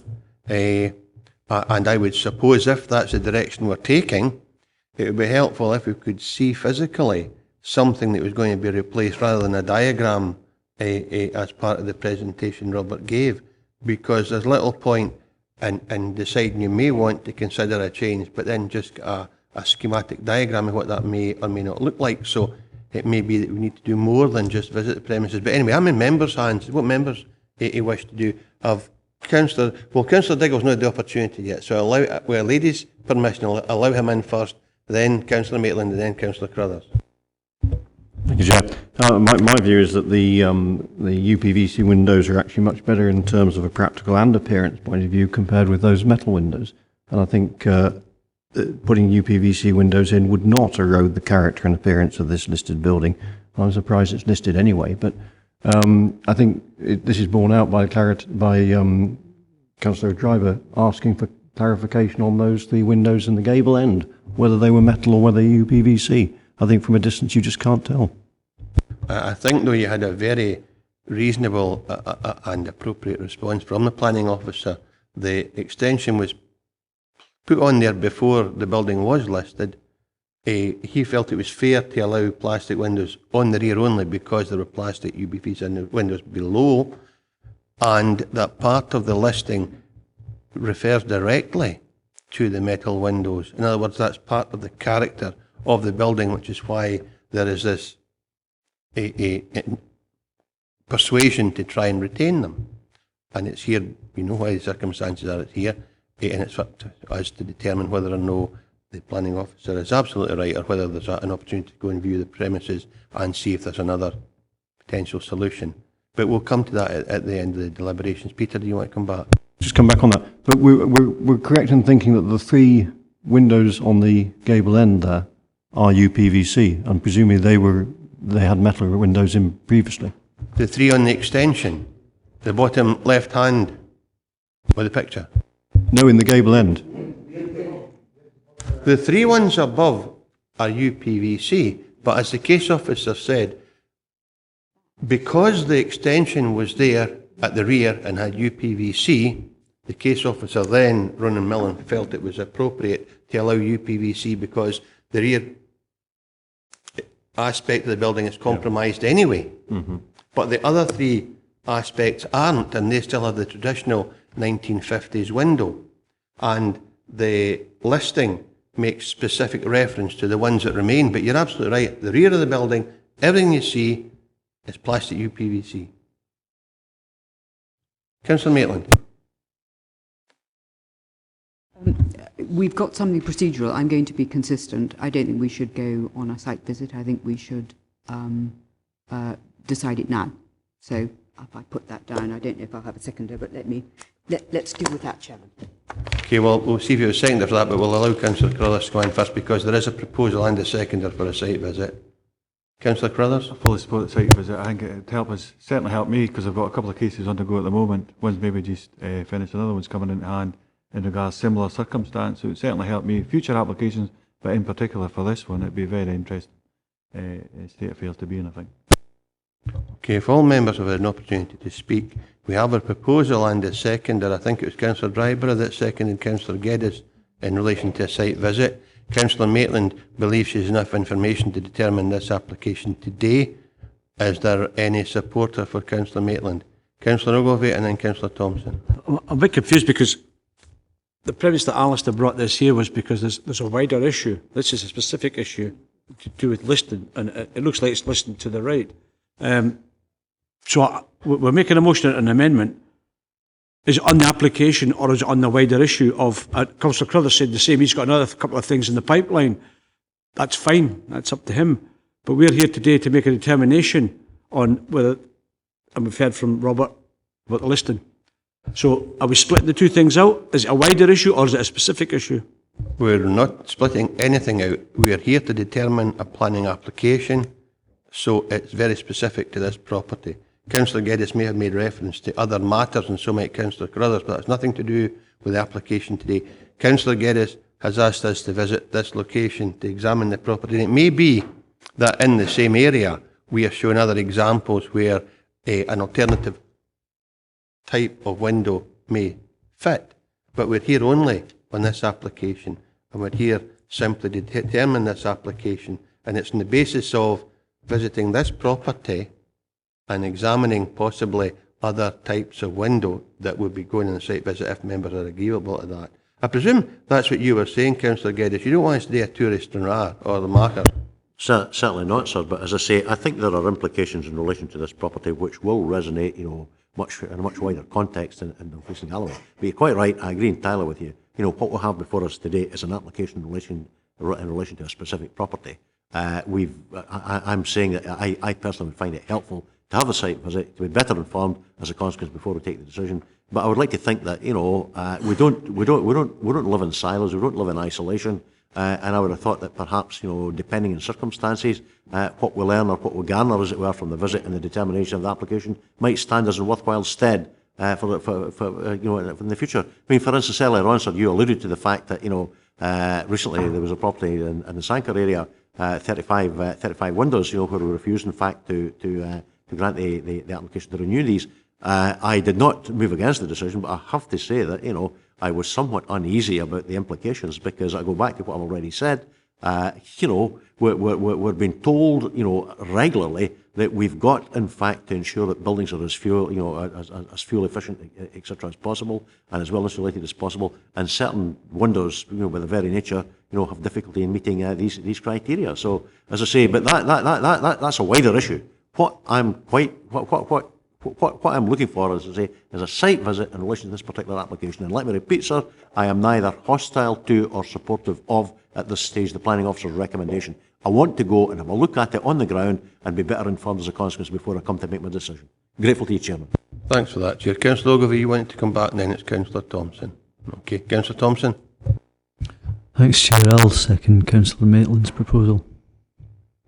Okay, in that case, we have a proposal to conduct a site visit, and a proposal that members have adequate information to determine the application today. Paula, will you just take us through that, please?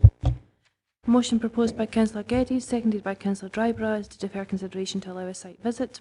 The amendment proposed by Councillor Maitland, seconded by Councillor Thompson, is to continue to determine the application today. Chair. Motion. Councillor Crothers. Motion. Councillor Diggle. Councillor Drybrough. Motion. Councillor Geddes. Councillor Maitland. Amendment. Councillor McCutcheon. Motion. Councillor McKee. Motion. Councillor Ogilvie. Amendment. Councillor Thompson. Amendment. Councillor Witts. Motion.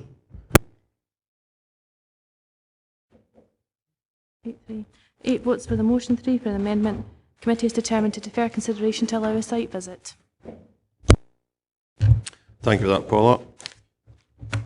Application number 12, refurbishment of school building, the Cochrane Hall, incorporating installation of 56 replacement windows and 16 replacement doors, insulated render to brick structure, replacement of slated roof covering, stone cleaning, replacement of flat roof covering with insulated waterproof covering, addition of lead weathering to cornices and copes at Kirkcudbright Academy, St Mary's Wynd, Kirkcudbright.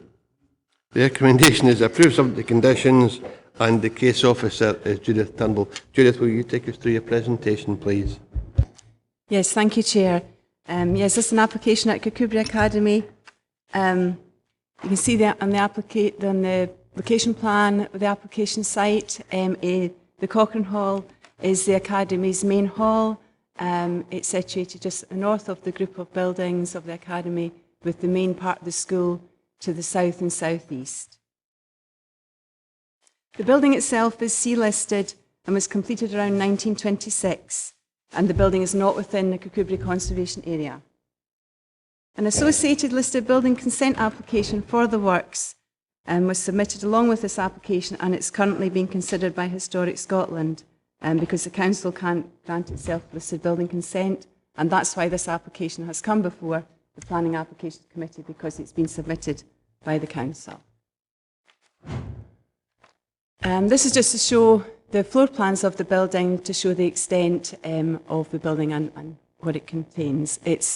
The main part of the hall is much higher, although it's not really two-storey. It's just because it's a hall and it has classrooms and other associated facilities either side. This is the existing elevations. I'm sorry, can't really see too much detail from it, but I'll try and describe really what's happening. The applications for the refurbishment and upgrading of the building, which includes the replacement of all of the windows.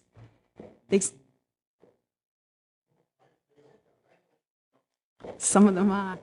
The existing windows vary in style and materials. Some are steel in timber frames and some are timber only. To the main ornate frontage, and that's the top elevation obviously, the existing windows are steel and the replacements would also be steel. The windows proposed to the side elevations would generally be timber sash and case at ground floor and sash and case style at first floor in steel. This is an image of the front elevation, the ornate front elevation of the hall. The main hall, the high part has a pitched roof, but there's extensive areas of flat roof to either side. And the proposal also includes the replacement of the flat roofs with a poly roof system. These are the proposed elevations. The proposal also includes an insulated render system, which would cover the areas of roof which are originally red brick. There'll be more images that you'll be able to see that more clearly. But the front elevation is sandstone, and generally the rest of the building is red brick. So the new render system is proposed to the rest of the hall. The render system includes 90 millimetres of insulation, which would would mean that the external walls would be thickened up by 90 mil. So as a result of this, the sills have to be replaced, the sandstone sills have to be replaced to accommodate this thickness. But apart from the width of the sills would be replaced on a like-for-like basis. The proposed render would be red chips on a brown cement base. And on those drawings, the render would be in the sort of pinky areas, which you can see probably better on the distant shot. This is a view along the south elevation. That wall there would be rendered and all the sills replaced with wider sills. The flat roofs above that. Actually, all that shows. This is a view from the back of the building looking east. The existing part of the building with the white render, that would all be chipped off and it would be replaced with the new render. This just to show you one of the existing windows. It's the windows to the sandstone front are steel, and this is just to show you the condition of the window. This window would be replaced. It's set in a timber sill, and that's what the proposed window would be.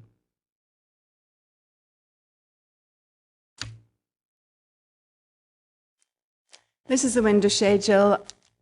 I'm afraid it's not that clear really. It's just that window I just showed you was window 23, and it would be replaced. Oh, sorry. It would be replaced with that one there, a type E. The windows along the side elevations would be replaced with the one type B on the bottom left-hand side, timber sash and case. The proposal also involves replacement doors. The only one which would change would be door O2, which would be replaced. That I've shown a photograph of it, and it would be replaced with a Type C door, which is the hardwood timber panelled and glazed door.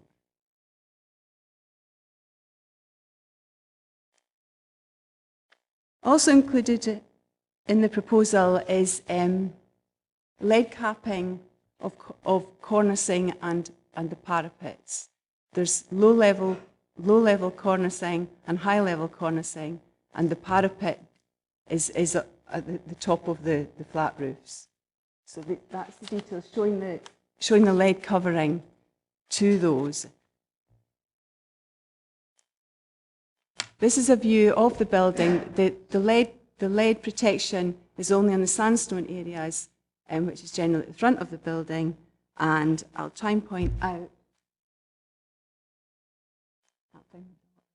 Yeah, that's where the parapets along the top, so these would all have the lead protection along there. That's a high-level cornicing and a low-level cornicing round there. Also included in the proposal is the installation of ventilators to the roof boxes. You can see the roof boxes along the high ridge there. The final details of these weren't, well, no details of these were submitted, so I've included a condition recommending that these details are approved. Also included in the proposal is a replacement of UPVC rainwater goods with cast iron and the cleaning of a sandstone. Both these elements are welcome, and a condition has been included requiring the method of cleaning to be approved, and that would be done in association with Historic Scotland. So to conclude, the application is recommended for approval subject to conditions. Thank you. Thank you for your presentation, Judith. I suppose the burning question is, are the metal windows going to be double glazed?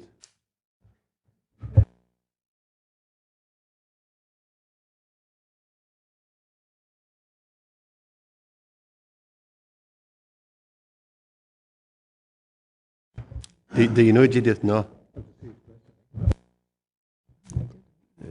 Chair, I don't think we made a comment in report 11 about what windows we were seeking, whether they would be double glazed or not, in my defence. Do any members have questions for the case officer? Councillor McKee. Can we be assured that the windows that are going to be put in are the same as the original and not necessarily the same as what's there at the present moment? Because they may have been changed in the past. Is that right or wrong? It's getting complicated. There was a decision made some time ago, Judith, that if people, if any individual or company had replaced windows for UPVC without permission, when they came to be replaced again, we would require them to be returned to their original state. And I think that's the point that Councillor McKee is getting at. That the council may have inadvertently replaced windows without permission simply because of a necessity. And Councillor McKee's asking if if the design that's going to go in was the design in the 1950s or whenever the building was constructed. I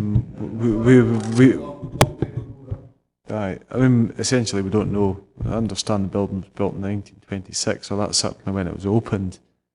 It probably wouldn't have been listed until, I'm guessing, 1971, which was when Anthony Wolfe did his first survey in this area for Historic Scotland. So at that point in time, he would have been certain if he was looking at the original windows. I mean, what I can say is we're obviously comfortable with the windows put forward. Members might derive some comfort from the fact that for the listed building consent application, as Judith has mentioned, we've had to notify Historic Scotland of the application because they essentially make the decision on that. The council can't be seen to be granting itself listed building consent.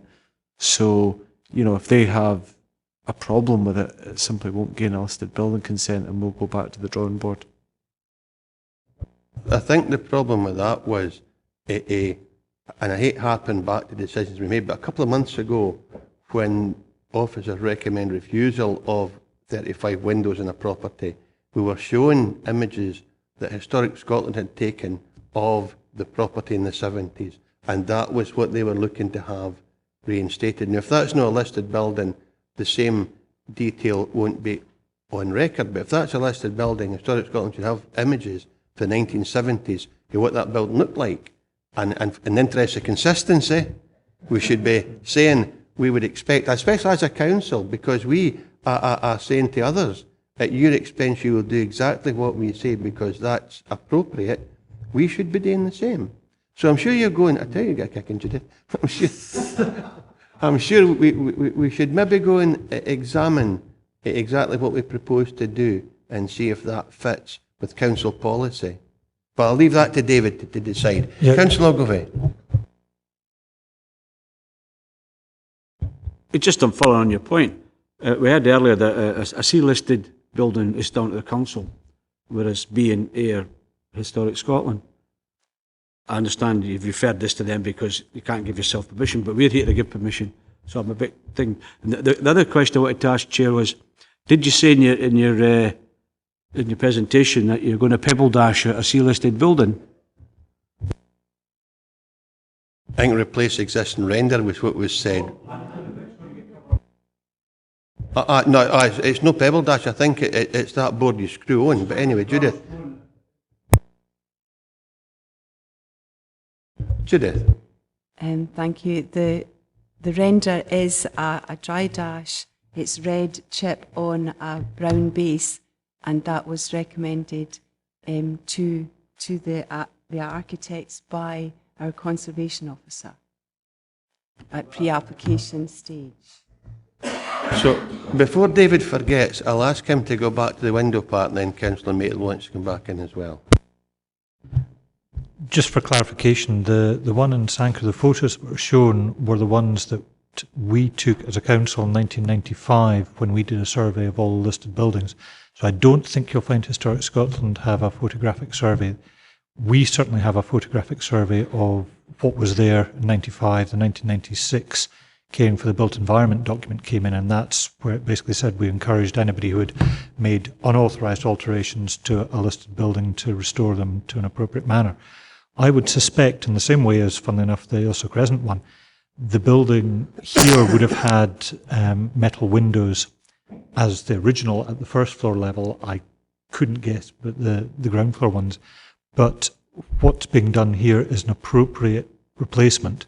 And even things like taking off what I presume to be unauthorised UPVC rainwater goods and putting on cast iron ones, that is exactly an example of the council setting a desirable precedent by doing the sort of thing that it should be doing. It's a subtlety that I'll not engage you in today, David, but appropriate replacement isn't the same as what was in before, and that's what we ask others to do. However, Councillor Maitland. I just wanted to go back to Councillor Ogilvie's question about the render. And maybe it's not here because, after all, the applicant has asked us to agree whether or not we want to render that red brick. And I suppose I'm asking why on earth we're rendering it. Why would the applicant want to have that render? That's what I think I'm not completely clear. It's energy efficiency, and it's no render. It's a thick. Well, as far as I understand, it's a thick block, and you put a skeleton on, and you attach it to the existing brick, and that provides a surface, and that ensures protection of the original facade, but also provides heat efficiency, energy efficiency. Am I right in saying that, Judith? Yes, some of the building has actually been rendered already, so if you were to remove the render from the building at the moment, then I would imagine it would take the face of the red bricks off. So, you know, the only alternative is to keep the render that's there and not grant permission for the render system. But the render system incorporates 90 mil of insulation, so that's a big plus for it. Thanks, Jane. Councillor Crothers. It was on, had up for a wee while earlier, but you were looking at that side of the room, Chair, but it was a similar, I mean, that was my question, because it was render to me is always apply that in my mind to being smooth, and at the top of the first council house is built on top of Brooms Road there was a similar type of programme by DGHP, where they put on the external thermal board on the outside and rendered, but you're saying it's like a rough cast that we're finishing in like a dry dash, which I'm still happy with, but, and sometimes with some of the questions I feel as if we should have a building standards committee as well, Chair. Because it seems to be across here, I feel certainly at some points, and it's where do you try and draw that line? I would hope that since we are the applicants, that the line will be reasonable, if nothing else. Any other members have any questions for Stephen? Seems trivial in comparison, but I was just, I never realised that's how you spelt sills. I always thought it was with an S and not a C at the start. No, C's right. And it's the same for motor cars. A sill is a C. It's a bad day when you don't learn anything. Councillor Maitland.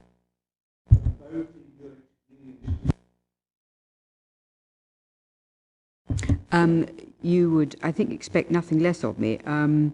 Lawburn in Hope Place have got exactly the right colour of paint to go with sandstone.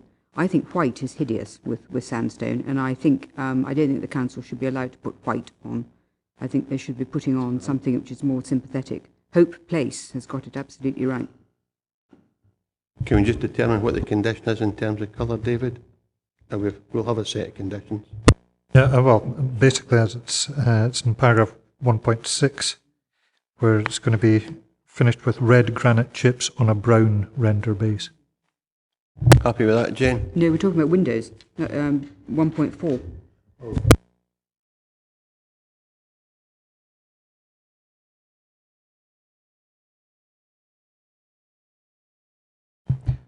Sorry, I thought we were talking about the render colour being correct. So did I. No, it's the white windows against sandstone. It's in unsympathetic contrast. If you look at where it's been done properly, really with expertise, white against red sandstone is not a successful contrast. It should be more muted than that. Again, it's up to members what we do. I would have thought that's what's seen region-wide, white windows. It used to be that defined the style of the building, but I'm open to members. If members would prefer a pink window or a brown one, that would be fine. Councillor Allwood? As somebody that's old enough to went to the original Annan Academy, they had white windows, and that building is 1830-something or something. They were painted white when I was 15, 14, 13, 10 years ago or something. Councillor McKee?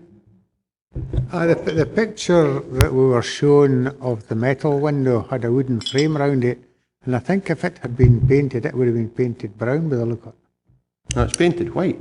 It's there. Can you flick No, back? there was no paint on it. It looked as if it was wooden stain. That's been white. There's no doubt that's white. You reckon? Yeah, absolutely. That's a metal one. No, long time since it was painted, the chair. The facing, they're white. Councillor Geddes away enough now. Anyway, I think we've exhausted questions for Judith. Are we happy to agree the recommendation? In that case, can you confirm the member's decision, please, Paula? The committee is determined to approve the application subject to conditions as set out in the report. Thank you, Judith. Thanks, members. Application number 13, erection of general purpose agriculture building at Bagby, Carsleuth, Newton Stewart. The recommendation is to approve unconditionally. In the case officer, I take it it's Robert again, although Claire Spark is the author of the document. Robert? Thanks, Chair. Just masquerade for the case officer. Essentially, the application's only here because the applicant chose to get married to a planning officer. It's otherwise fairly straightforward. I think it's a lifestyle choice. You've got a view of the application site shown here, just to the right-hand side of the middle of the slide. Existing block plan, you've got minor public road and a private track associated with the farm. The red line's the building. There are your elevations, your floor plans, fairly standard looking building. Your existing proposed site sections as to how it sits with the land. So there's a bit of engineering, some excavations involved here. Looking at photographs, that's a very dark photograph, but that's looking towards Wigtown Bay. From the higher level, you're looking down just so you can see the silhouettes of the trees against the water. The building would actually sit just in front of that in the area of field. Next view, a bit brighter, it's looking across next to that farm access track. The building's on the left-hand side. Again, you've got trees on the right-hand side and the existing steading with buildings, bales, such like. That's looking up the slope to where the proposed building would be. So, you know, you've got some backcloth in here with raised land, a bit of landscape and, well, vegetation established above it. It is in a regional scenic area, so that's been taken into account as well. And that's a view looking back towards the public road. So generally kind of north-northwesterly direction towards the hills, Cairnsmore. And that's a view as you're looking back up the slope again. It shows it more in context. So this is one field behind, and it would be located just beyond the dike there with the trees in that field there. So in summary, we're quite comfortable with the application and have recommended approval subject to, I think, conditions. Thank you, Robert. Any questions for the case officer? Councillor Ogilvie? Do the cows get a sea view? Yes. And even the sheep are dark in that photo. We're now in session, Councillor. Oh, no, question for officers first. Questions for officers first. Question for officer? Councillor Maitland has, so question for officer. Mr. Duncan knows that elsewhere in this churchyard there have been problems with lighting of agricultural buildings, and particularly because it's in a scenic area. I wonder if we could, find out what was, if anything specific is planned for this. I'm quite sure the applicant would be careful, but I would like to be sure that we don't inadvertently make a mistake, because looking up from below, you see lights very clearly sometimes in these buildings. So. Then there were still in questions for officers. So Peter, did you want a question for officer? Stephen, you did. Thank you. It was very much the same point that Councillor Maitland was making about lighting. I notice it says there's 12 roof lights within each slope in section 1.4, and just some of the photographs she'd shown there to show context of where it was. It's very visible looking up from below from certain aspects. So I was just wondering again what if there was any more detail on the lighting.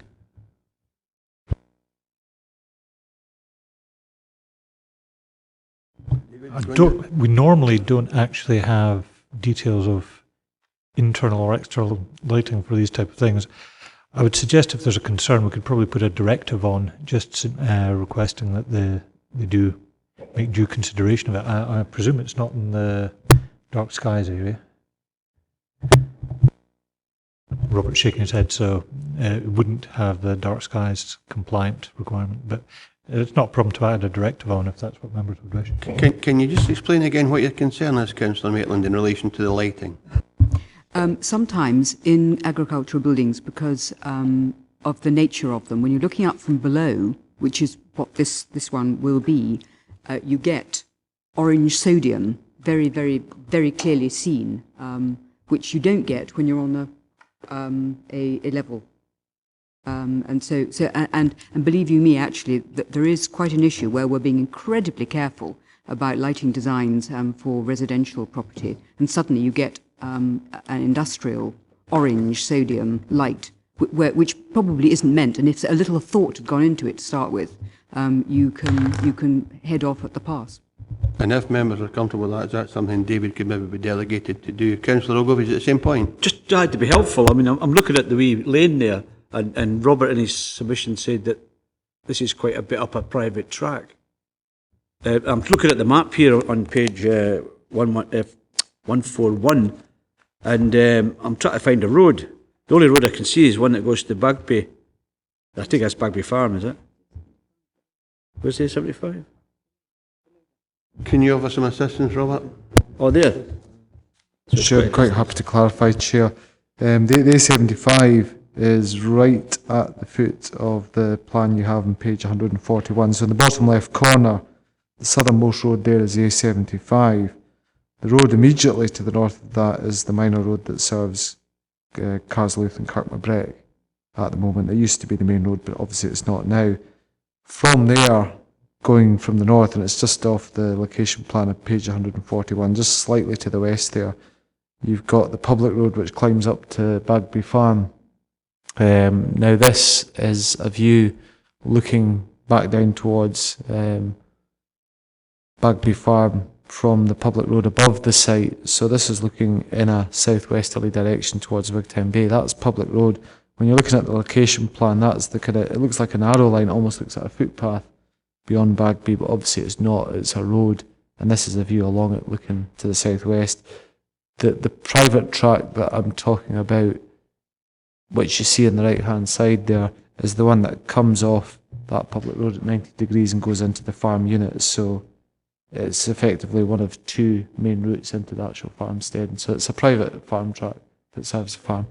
The point I was trying to establish was it's remote enough not to be of a nuisance, even if there was lights there.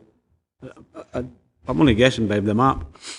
I don't think we want to get into a bun fight about that. I think we all could think of locations where you're driving along a blackened a landscape, and all of a sudden a big bright orange light turns up, and it's invariably a working shed for a farm. And quite rightly, guys nowadays want to take the opportunity to work as much as they can. But you're right in what you say, Councillor Ogilvie, it's quite a distance from any main thoroughfare. Stephen, and then Archie, you want in now in this point? Because we're not in session yet. Stephen?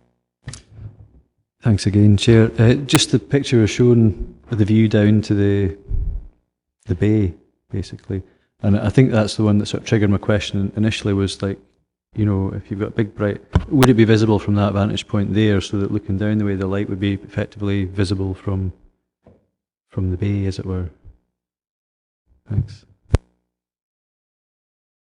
I suppose most of these sheds will be slatted anyway, Robert, so there'll be ventilation, therefore by default there'll be light emission from, or emitting from the slat. So you'll see them, it's all about how much you shield the light from beyond the immediate area that there'll be discussion, and that's why I'm wondering if David or Robert could deal with that with conditions, rather than us get a debate about what wattage of light bulb you want in the thing.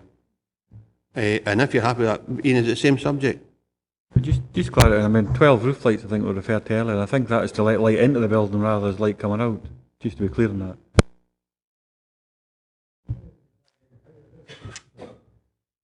Robert? Chair, quite happy to clarify. I mean, if you look at paragraph 1.4 in the report, and particularly at the top of page 144, side elevations would have concrete panels, kind of base walls, if you like, so they would be solid and impervious to light, but then above that you would have what's called tannalised timber space boarding, so in other words vertical boarding with gaps in it, or what's also known as Yorkshire boarding. That will let some light from inside the building, if there are lights within the building, to travel outside it, in addition to which, you know, during times of working in evenings you'll tend to have doors open, stuff like that, and openings within the building. So in that circumstance, if there's internal high-powered sodium lighting or something like that, you'll see that outside the building, and it is becoming more prevalent in the countryside. You know, you're getting situations where maybe permission's been granted for an agricultural building, it's got Yorkshire boarding, it's got roof lights, it's got quite large openings, and they're left open for whatever reason, whether it's heat or just to get tractors and vehicles in and out, and you're getting a light impact from within these buildings, which is then spreading out. But again, it's from internal lighting, so the difficulty arises that you normally, you know, to put lighting in a building, you don't need planning permission for that, but then there is this impact, particularly at night time. But certainly we could, you know, if members were minded, we could put a directive on advising of good practice. The dark sky park guidance does also apply to areas that aren't within the dark sky park or the buffer zone. It provides good practice guidance for pretty much all areas of Dumfries and Galloway, depending on where it is and how sensitive it is in terms of the night sky. I think a common sense approach would be useful if we just delegate to officers, because there's one in my word I use it as a landmark, you can see it for miles, and maybe you wouldn't want that. So if that's the point that Jane's making, then if officers can deal with that, a common sense approach, we'll just leave it at that. In that case, I've got, if we're in session, I take it we've no other questions for officers, we're in session, we've got Councillor Dryburgh followed by Councillor Diggle. Chair, you took the words right out of my mouth. Let's go with the recommendation with that common sense approach. Thank you. Councillor Diggle? No. Okay. If members are minded, it's a unanimous decision to approve the application. Councillor McKee, did you want to say something? In that case, Paula, can you just summarise, please? Committee has determined to approve the application unconditionally, subject to imposition of a directive concerning lighting. Councillor Ogilvie, if that concludes the business, what would you like, sir? You wouldn't pass. Thank you very much, everyone, for your attendance today.